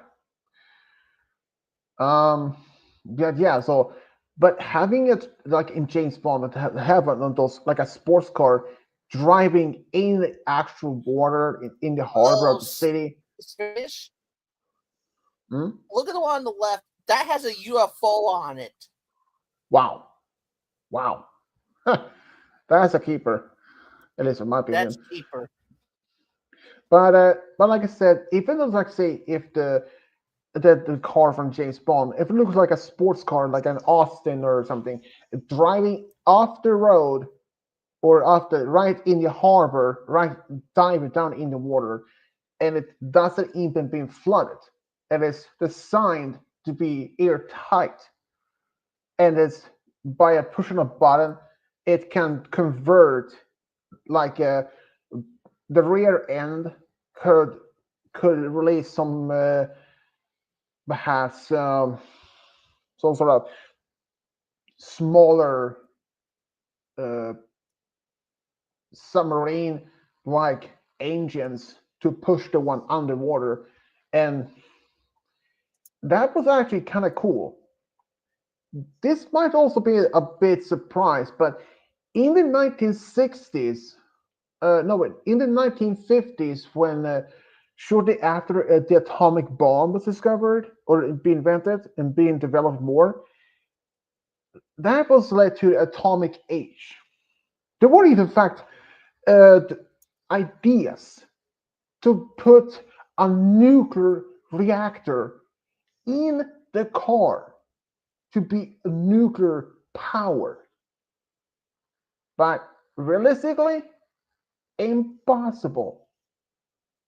Because as you know, nuclear power plants have those uh, radioactive rods in those giant pools in order to keep them cool. But having in a car have a small reactor, you have to keep those rods cool enough, and you have to refilling the cooler quite often. Otherwise, if you don't have anything that cools down those rods, if they don't have that, the rods will be heated, and boom, that will be a meltdown. Swedish. I see it. Not much, game guy. Just talking about Persians and other AI stuff. I told him. Uh, he told me in the private that AI pictures, videos, and other AI generated are not protected by copyrighted protection law in the US. But I told him I wouldn't be surprised within the next 5 to maybe 15 years there might actually be some laws that could protecting that. I mean, the laws are just keeping up, speeding up from that, so I wouldn't be surprised. Whew. Great, But great. Now we got some trains showing up with smile faces. wait, was that a train that actually had wings? Oh, I tried dude. making some. I tried making some steam train jet planes, Mm-hmm. and so basically, so far, only this one has had wings. I Right wonder how side. to be like. Let's see. I wonder how to be like if there was a spaceship with train features.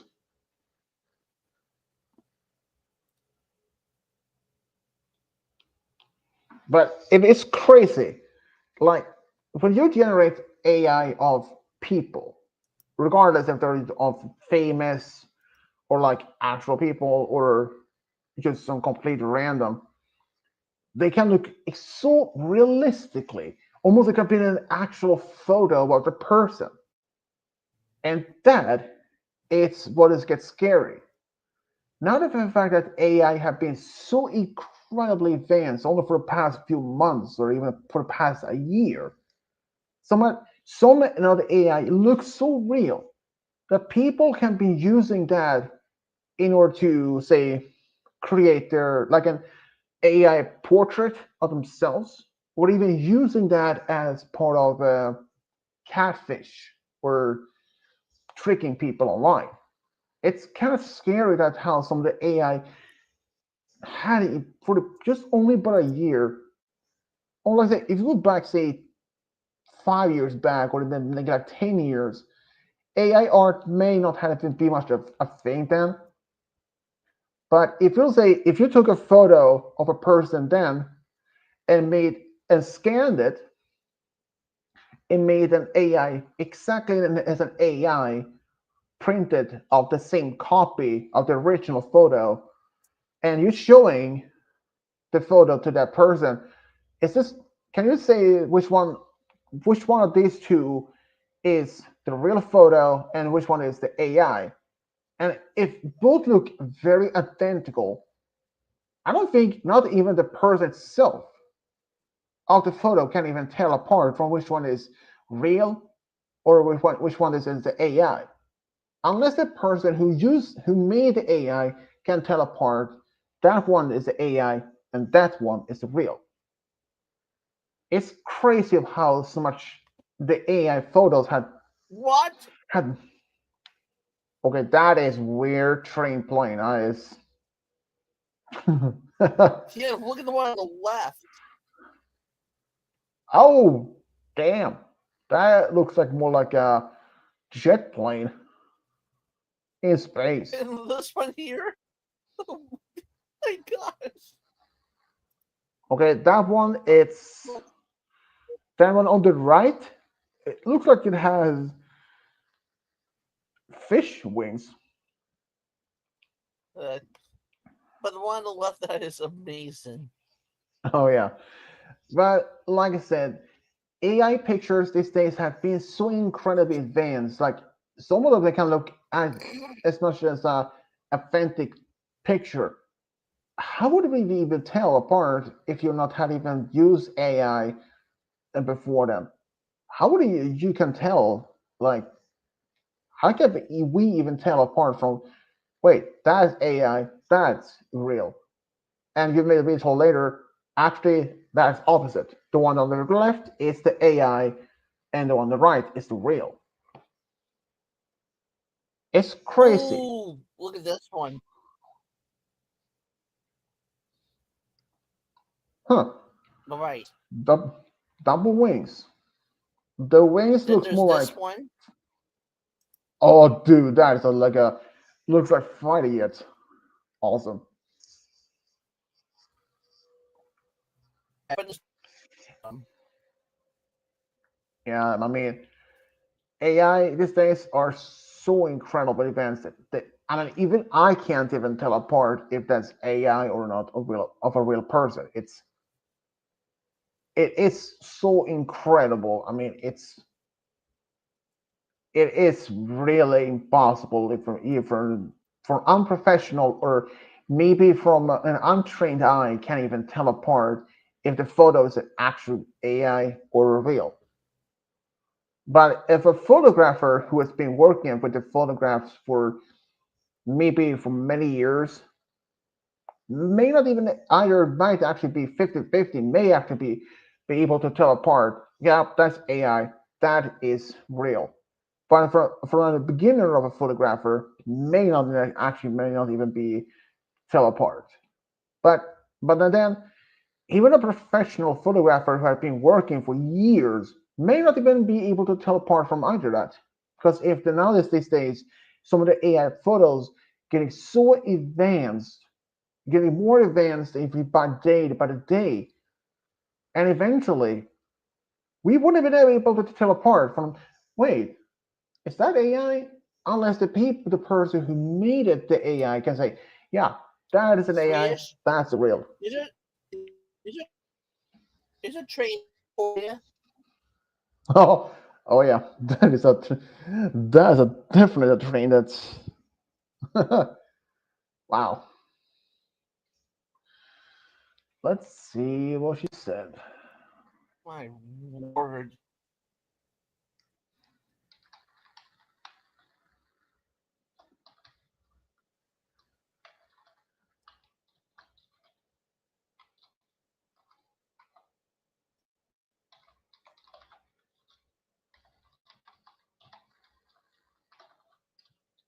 Mm.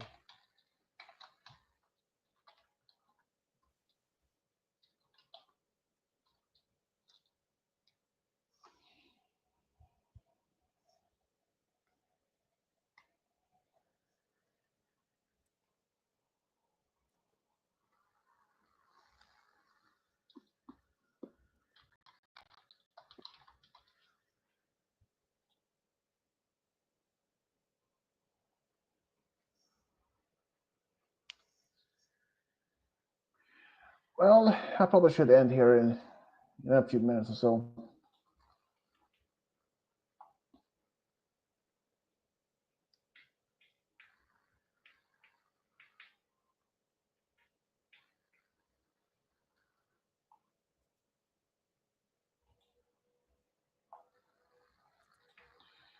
But it's crazy, like I said, that AI have been so advanced for even for these past few months. Some of the pictures the AI I have seen, even for about space or even people, it's so incredible. They have been so advanced that even I can't even tell apart if those are real or not. It's incredible that, and who knows with the word how more those will be so advanced within the next year. I mean, AI had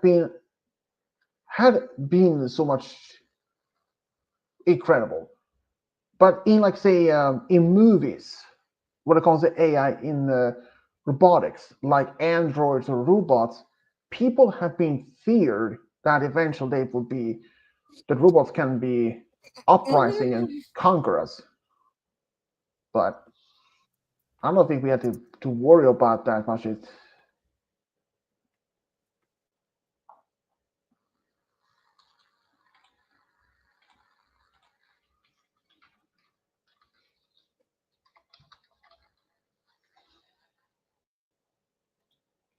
But yeah, it is incredible. AI, you really are getting us so advanced, and you can sometimes you can even easily fool us when it comes to that. It's both impressive and also scary at the same time. Man, that's just as it is. But yeah, I people wanted to try. can I do. wanted to try. I wanted to try and make some steampunk streamlined tugboat like the one you were more likely to see working in harbors. You mean tugboats?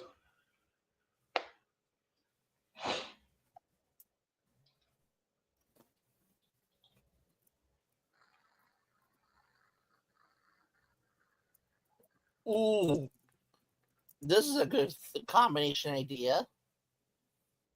Let's see how this turns out.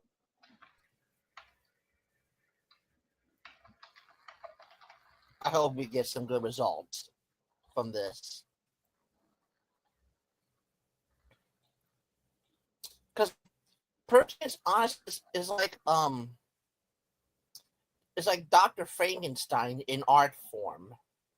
Mm-hmm. That's true. It's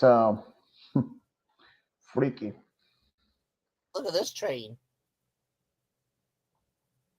That's an interesting one.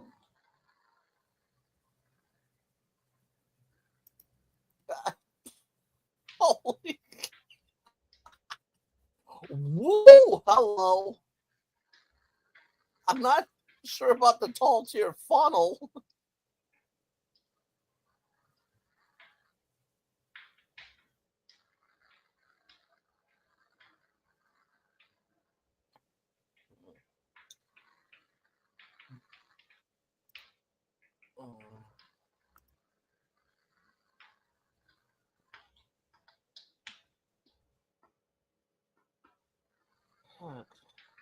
Come on, I haven't got all day.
Oy. I think it's probably time to end here.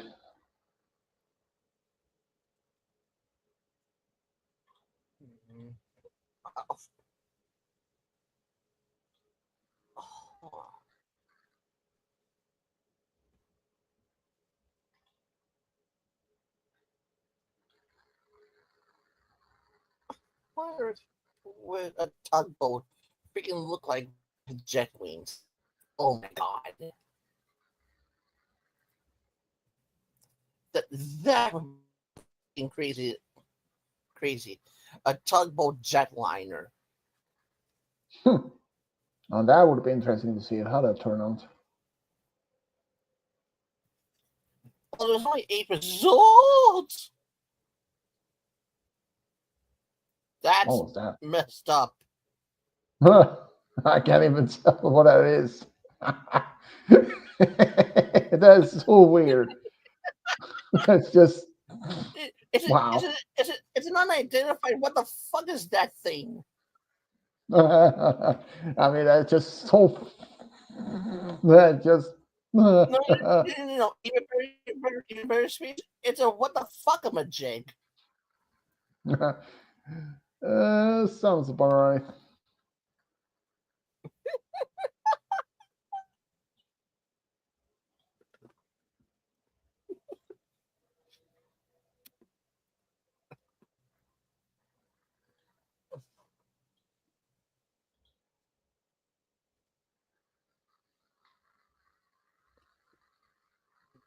Well, That you looks did more like. helicopters, but Well, let's the see one on what the left. happens.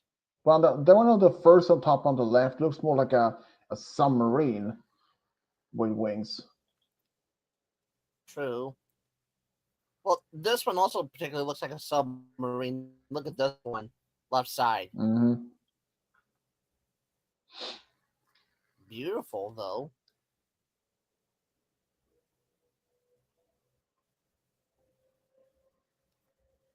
Just for the heck of it,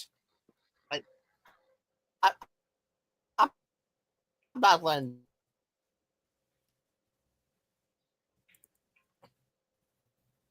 Well, let's see what we got for helicopters, and then we'll end. Mm-hmm. I'm only doing like 8 pictures at a time, if you can't tell. Yeah, I can see it. Oh Jesus!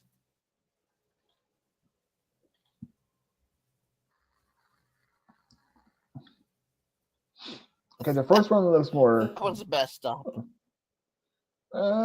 Looks more like a fish. Okay, that Oh, one look at to this one. that one on the top there. Oh, that looks more like a helicopter. That is a badass. And it looks like even the machine guns that is in full actions already. Like, wow. Okay, that one to the Look at bottom this one. there on the left. Yeah, the one at the bottom, the left there, the last one. It looks so weird. Quite weird. What the hell? As a helicopter, not roll.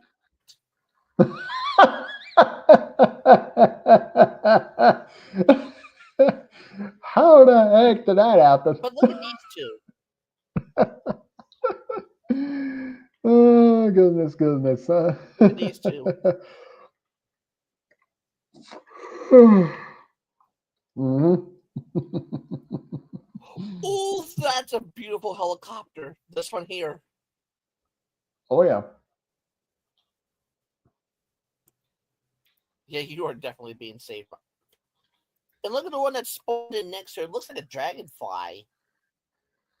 Yeah, that's kind of does. Huh. Surprising. That's incredible. But I am definitely saving.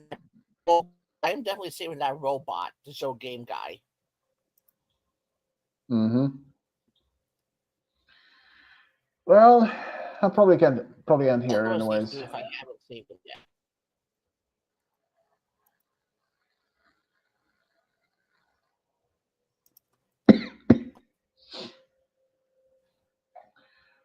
Well, everyone, it's You been remember WTF?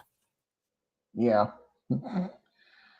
Well, everyone, it's been interesting stream. So until tomorrow, uh, I think. Let's see here. Uh, yep, it's Saturday now for me, so yeah, it's gonna be a stream today later evening. And what kind of stream? Don't know. Maybe a casual stream or perhaps Mario Randomizer or something. We will see them. That depends if Game Guy is gonna be in the stream, unless if Triforce is gonna stream himself. And this time it's just my fault since the Game Guy wasn't here, since I normally stream earlier than the normally I do. So that would be like 9 p.m. for me for Game Guy, and Malachi that would be like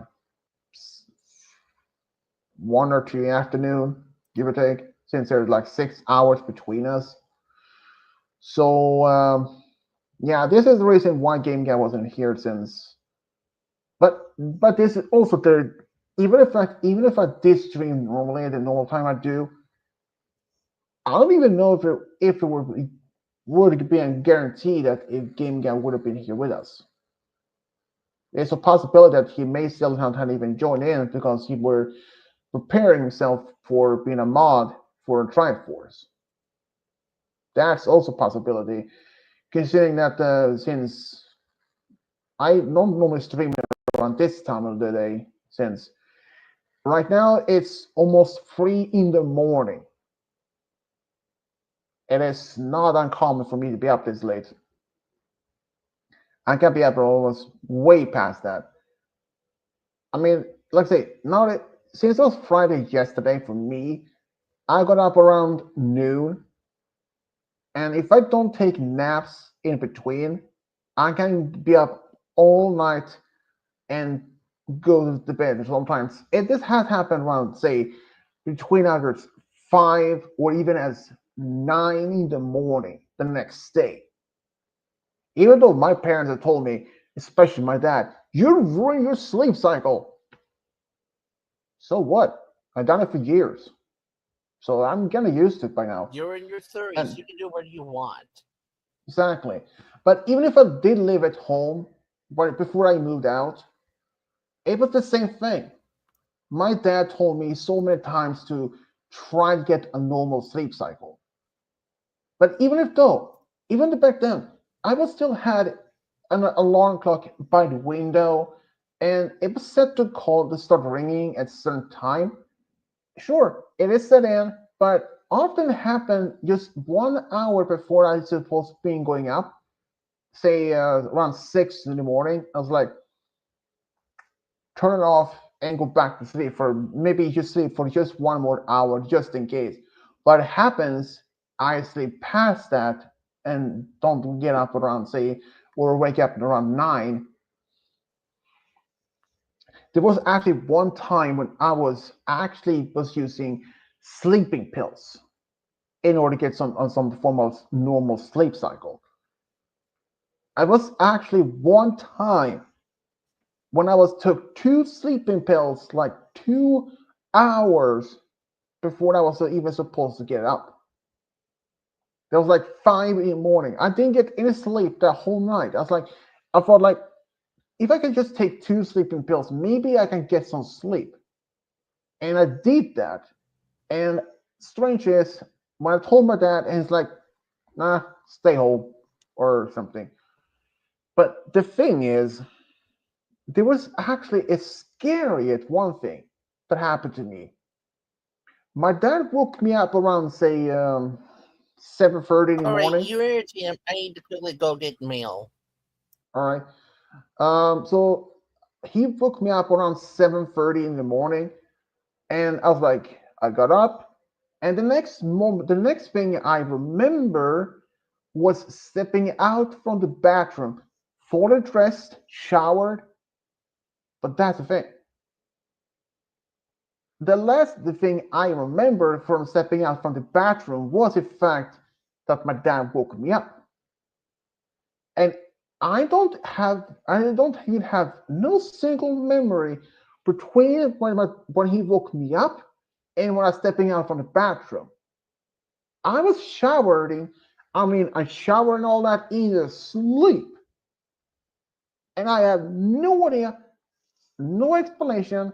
And there was also the time before I had any sleeping pills or anything like that. I was like, how? Because normally, if you're sleepwalking or in a deep sleep, if you get cold water or something else, like any form of water, if it's hot water, cold water in your face, you easily would wake up. But me, I was showering in my sleep, and I was even getting dressed. I combed my hair, and I'm surprised that my clothes would even turn backwards while dressing in sleep. I was like, how? And some might say, you were sleepwalking. But it doesn't make sense. It really doesn't fit the category as of sleepwalking. Since my dad woke me up and I was clear awake, or at least more half asleep, half awake, but I was clear minded enough. But still, I was in the shower in the sleep, and I don't know how that's even possible. Because and if yeah, and before anyone asks, has it happened before or ever since? No, it hasn't. Only one time of all times in my life. I have no idea, no explanation to why has that happened. My dad just walked in that morning, woke me up, and I got up, and the next thing is like stepping up in the bathroom, fully dressed, showered, everything. And that was I realized is somehow it was like almost from between then and my stepping out, it's as my brain connected. And I was like, and you may ask, did I even go to work afterwards? Mm-mm, I didn't. I actually told my dad, and I actually stayed home. And I don't know because I don't know if I did go to work, because here's the scariest part. What if it happened again? Like, what if it actually happened as soon as I left the house and start walking, and next moment I am at work? I mean, I just last like stepping outside from my house or walking, and the next I'm at work, just arriving at work. You may think that's what is that the scary part? Well, when I when I was still living with my family, my parents at the time, when that happened, and when I showered in my sleep, if I had gone to work and if that had happened, that suddenly a blackout between I left the house and arriving at the place. During the time, I was walking the same way back and home, back and forward to work and home. And that meant that I had to pass certain crossroads, that I had to cross over some streets or the roads for there can be traffic. If I was in a sleep, just like walking like a just walking like a zombie, or almost like a or well, zombie would be more like a perfect description of that. And just walking, and if there's even though normally there weren't not much traffic, but still, if there were traffic on that street, on that road, and if I had a completely blackout between I left the house and I ran to work, that is the scary part. If I have no response, no reactions, if suddenly there's a car screeching its tire, stopping in front of me, beeping the horns, and I didn't respond to that, or even no reaction. Or if there might even be or if the driver doesn't even stop in time, and I could be hit by the car and still don't even have no reaction. That is the scary part. I mean, if that happened and I had a blackout between when my dad woke me up and when I had to shower, I mean, it's not like a guarantee that could happen again, but it's like, what if that did happen? Or or what if that happened after I just got out, left the house, and started walking, and then suddenly the next I remember arriving at the work, and that would have been if I realized it. I mean, if that had happened and I realizing I had left the house, started walking, and the next I remember, and I will end up at work.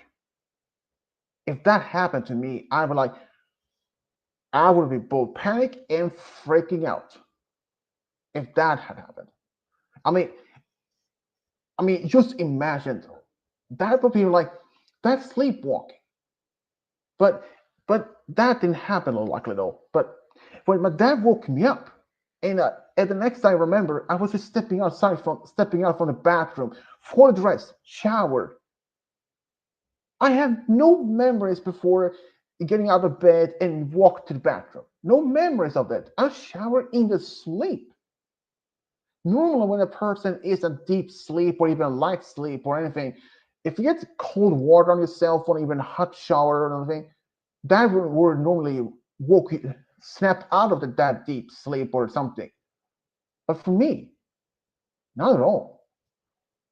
I mean, that type of things like people say that is sleepwalking, but I have never even had any experience of sleepwalking, even in my childhood or even now. That was only one time it happened. But that's the thing. If that happened again, it's like if I was leaving the house and suddenly I snap out of it and it's like once again had no memories of leaving the house. And if I had to walk certain streets crossing when there could be traffic, that's just the scariest part. Not knowing if the truck or the car screeches tires as I just passing this just halfway crossing, or the car stops just before me. The driver beats the horn, start yelling at me, just see what I've been watching, where I'm going, find the reaction. Or if the car doesn't even stop in time and I've been boom hit by a car and still don't even wake up from it. That would have been scary if that had happened. But what if I even were at work and if I had to do something that involves um, carrying something like something heavy, or if I was cooking dinner or cooking something at work and like using knife for something, it's like cooking or using a knife for something at work, and it's like and I'm in such deep sleep, like how scary would that be?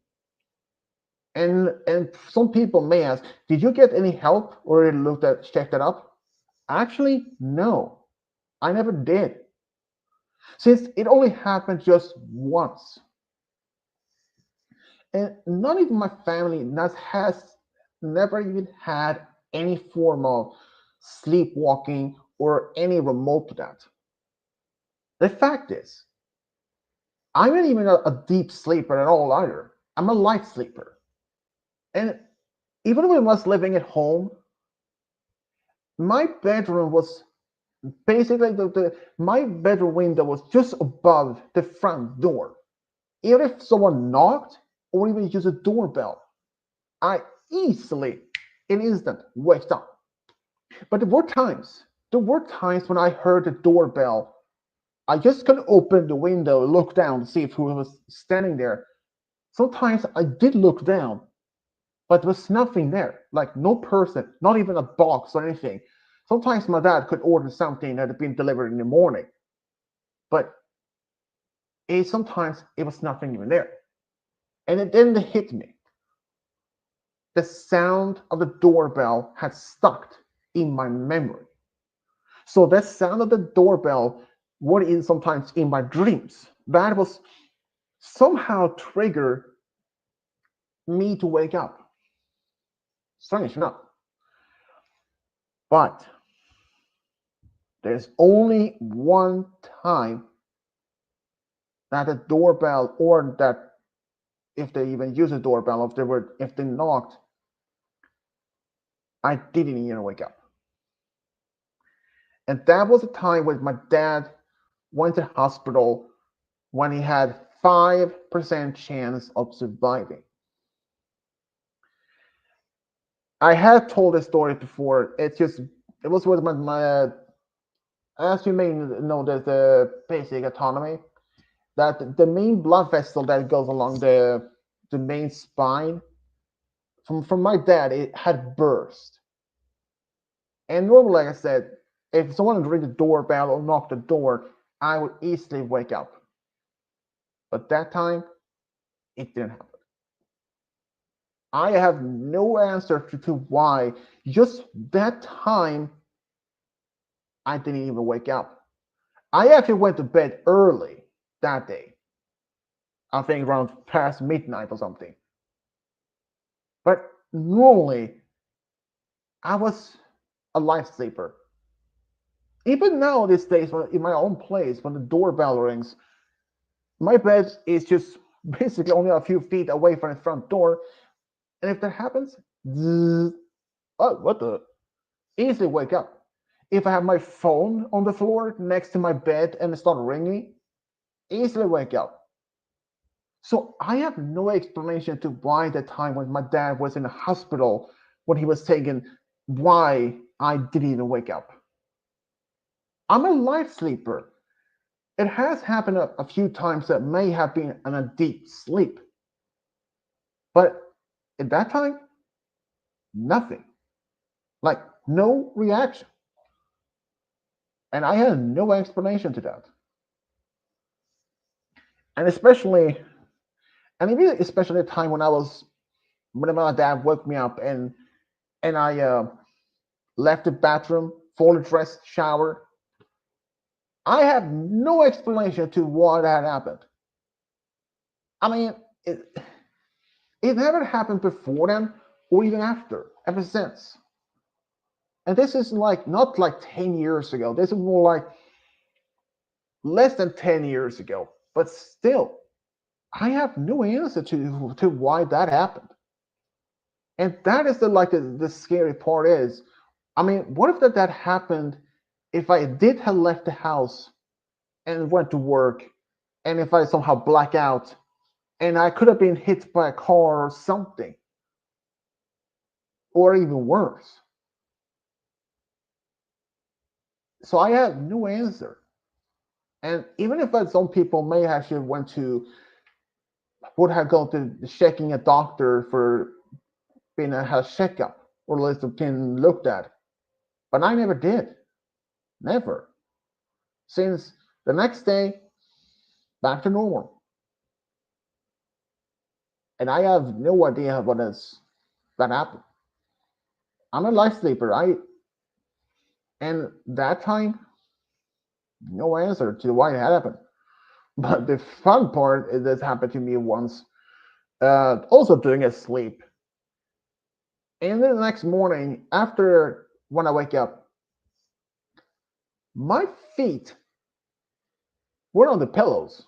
I had somehow switched place in bed. Like normally I had my head in the normal place, but instead it had switched into sleep. And I always wakes up of any loud sound or anything, but this that time there was surprising because I was in a big surprise when that my I had somehow switched place in the middle of the sleep.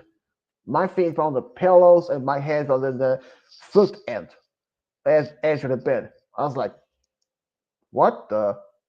What did I even do last night? I mean, that was okay. That wasn't even scared. That was kind of funny and curious, but that hasn't even happened to me since. I mean, it might have happened to me when I was a kid, or even when I was way younger. If I have it, if it happens, I may not have no memories of that. But yeah, sleep itself can be both funny, but also at the same time Creepy. scary. Exactly. You never know if, especially if you have sleepwalking problem.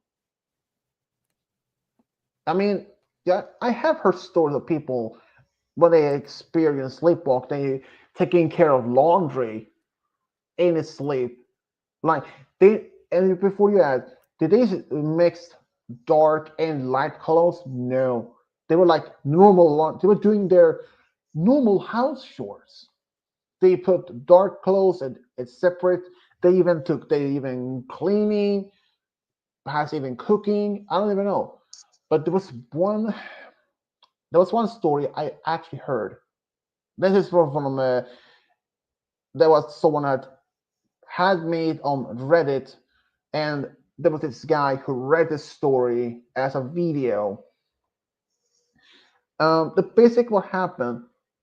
There was one guy who had his roommate, and his roommate actually had sleepwalking problem, but he never told him about it until like after. But one night, his friend had left the house or the apartment, and he didn't even come home. And this guy was the one who made told the story. He texted and called his roommate, but nothing. And then at the same later that day, there was this knock on the door. Two officers stood by the door. They informed him that his roommate had died in a car crash. And he was the one that drove the car, and he was asleep. I sleepwalking, or in this case, sleep driving, and boom, hit himself, drive into something, and died instantly. So that is the scary part when it's sleepwalking. You never know what you will do.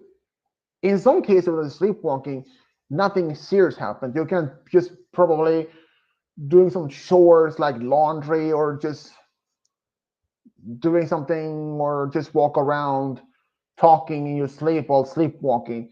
But there are some cases that people had done some things that were on the border of dangerous. I mean, can you even imagine? You're living in a top, if you live in a house and you have an upper floor and your bedroom is upstairs and you're sleepwalking and you're going downstairs in a staircase, if normally, if you're just the wrong step and they're like rolling down the staircase and either you're breaking neck or just simply just lightly bruised or but the easy fact that people who have been sleepwalking can go downstairs in staircase without a problem. There's in fact cases of that. And that is the thing. Sleepwalking, as some people think it's well, it can be dangerous. It can. It depends on what happens. And there's this rumor, well, I wouldn't say rumor, more like a urban legend, that you don't wake them up because if you do, they get scared and that they will have a heart attack and they will die from it, or they just simply die instant from waking up. It, it might be an urban legend, but might also be partially true. It depends on in the circumstance situation when you do it. Like if the person is halfway about step by the staircase and or or if they are doing something. It's just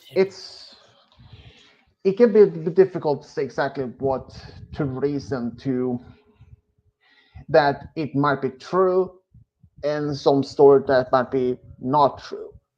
But if you do see someone sleepwalking, and if they're about to do something that, like, say, they're walking the staircase, like, say, or in this case, what if, like, Malachite's, let's say his uncle will suddenly start sleepwalking, and this is like middle of the night, say, like 2 or 3 in the morning, and he is like, is just, and he's like, say, he's sleeping on the couch, and he's like, and Malachite wakes up in the middle of the night for well, just had that he had to use the restroom for something, and sees uncle leaving the house, and it's like they're like 3 in the morning. What is he going? He's not at work or anything until like a few hours later, and he's seeing the carts like, and he's still sitting in the front and about to start and leaving.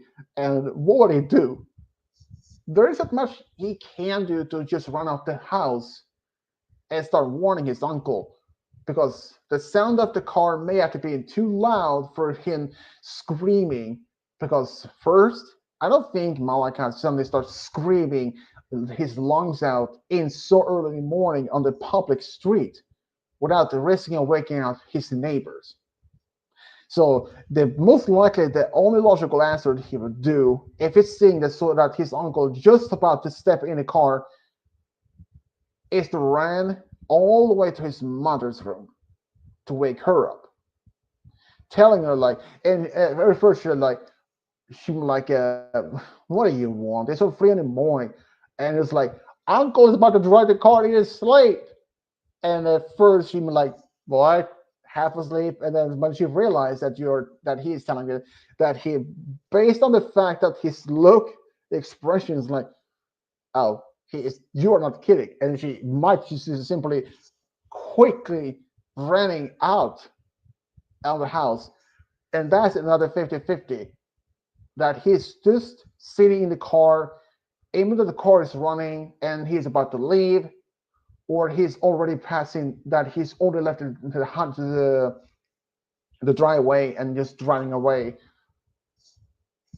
Or the other third possibility is that his uncle is sitting in the car, but the car isn't started, but he's just sitting there pretending driving, that he isn't, that he can't doesn't put the key in the ignition, or the car is on, but, or his head is on the driving, on the horn, like, ding, fall asleep. I can't even imagine, like, to see if Malachi finds out seeing his uncle suddenly in a car driving or start about to drive away.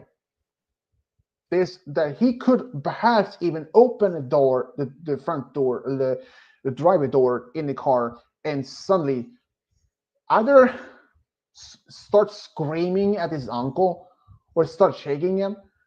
There are, in fact, some cases the only way to snap them out is slap them in the face or violently shake them.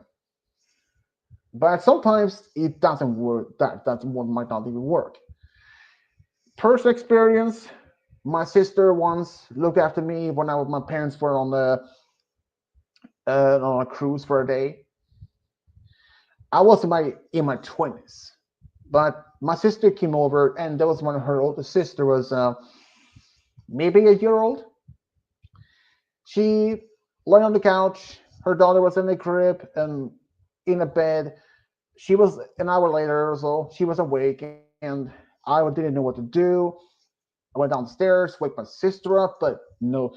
I was like shaking her, no reaction. Take her to her feet, no reaction.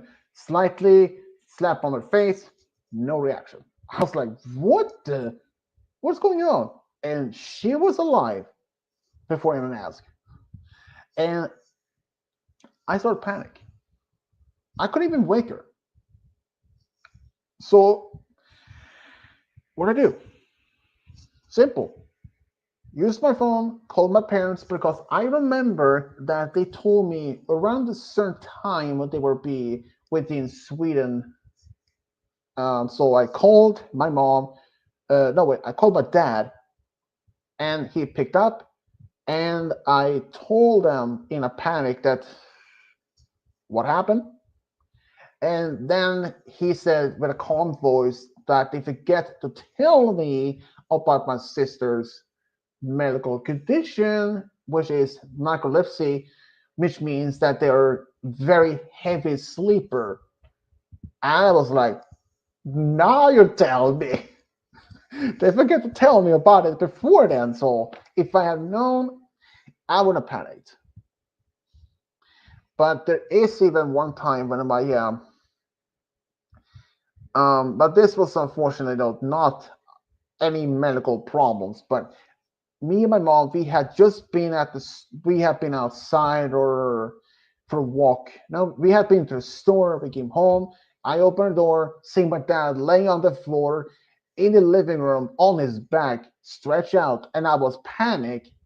Normally, people who were to be in, because I closed the door, I went straight to the car, tell my mom that dad was on the floor, and I was panicked, and I could tell she was panicked.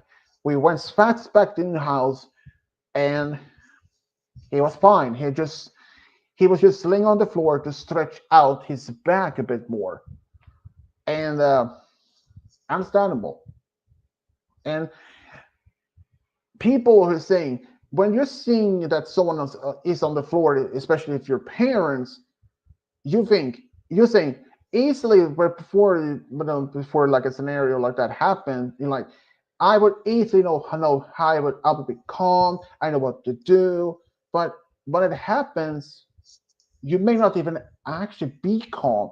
You be panic, and all the rational answers what to do throughout, like all the rational answers what you should do, like call for 911, or perhaps even call for a neighbor or perhaps another relative or maybe another part of the family, that all goes out. For me, it was that. Normally, afterwards, my dad said, the first thing you should do is to checking the person if they're still breathing or something. But I was in a panic mode. And I mean, sure, that is wrong. That is the reasonable thing to do. But for me, I was in a panic and I couldn't think clear. So there's understandable reason to be panicking where you're seeing if your dad, your mom, your uncle, your grandparents laying on the floor, it looks like unresponsible, unresponsive. It's understanding that to be panicking.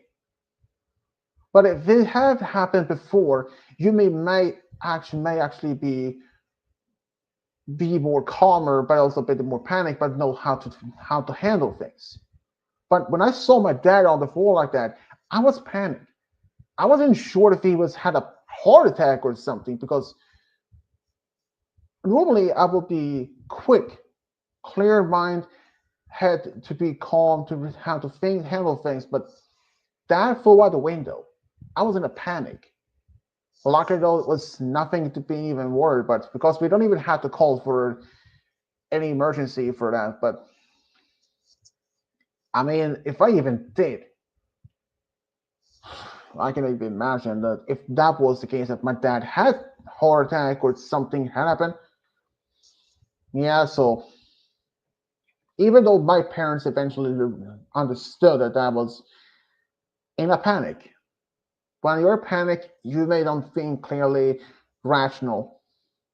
So yeah, but it was scary though from my perspective, since I never seen my dad or my mom or anyone else in the family like that before. So it's understandable, people. It is understandable. Especially when I saw when my sister was unresponsive in the couch.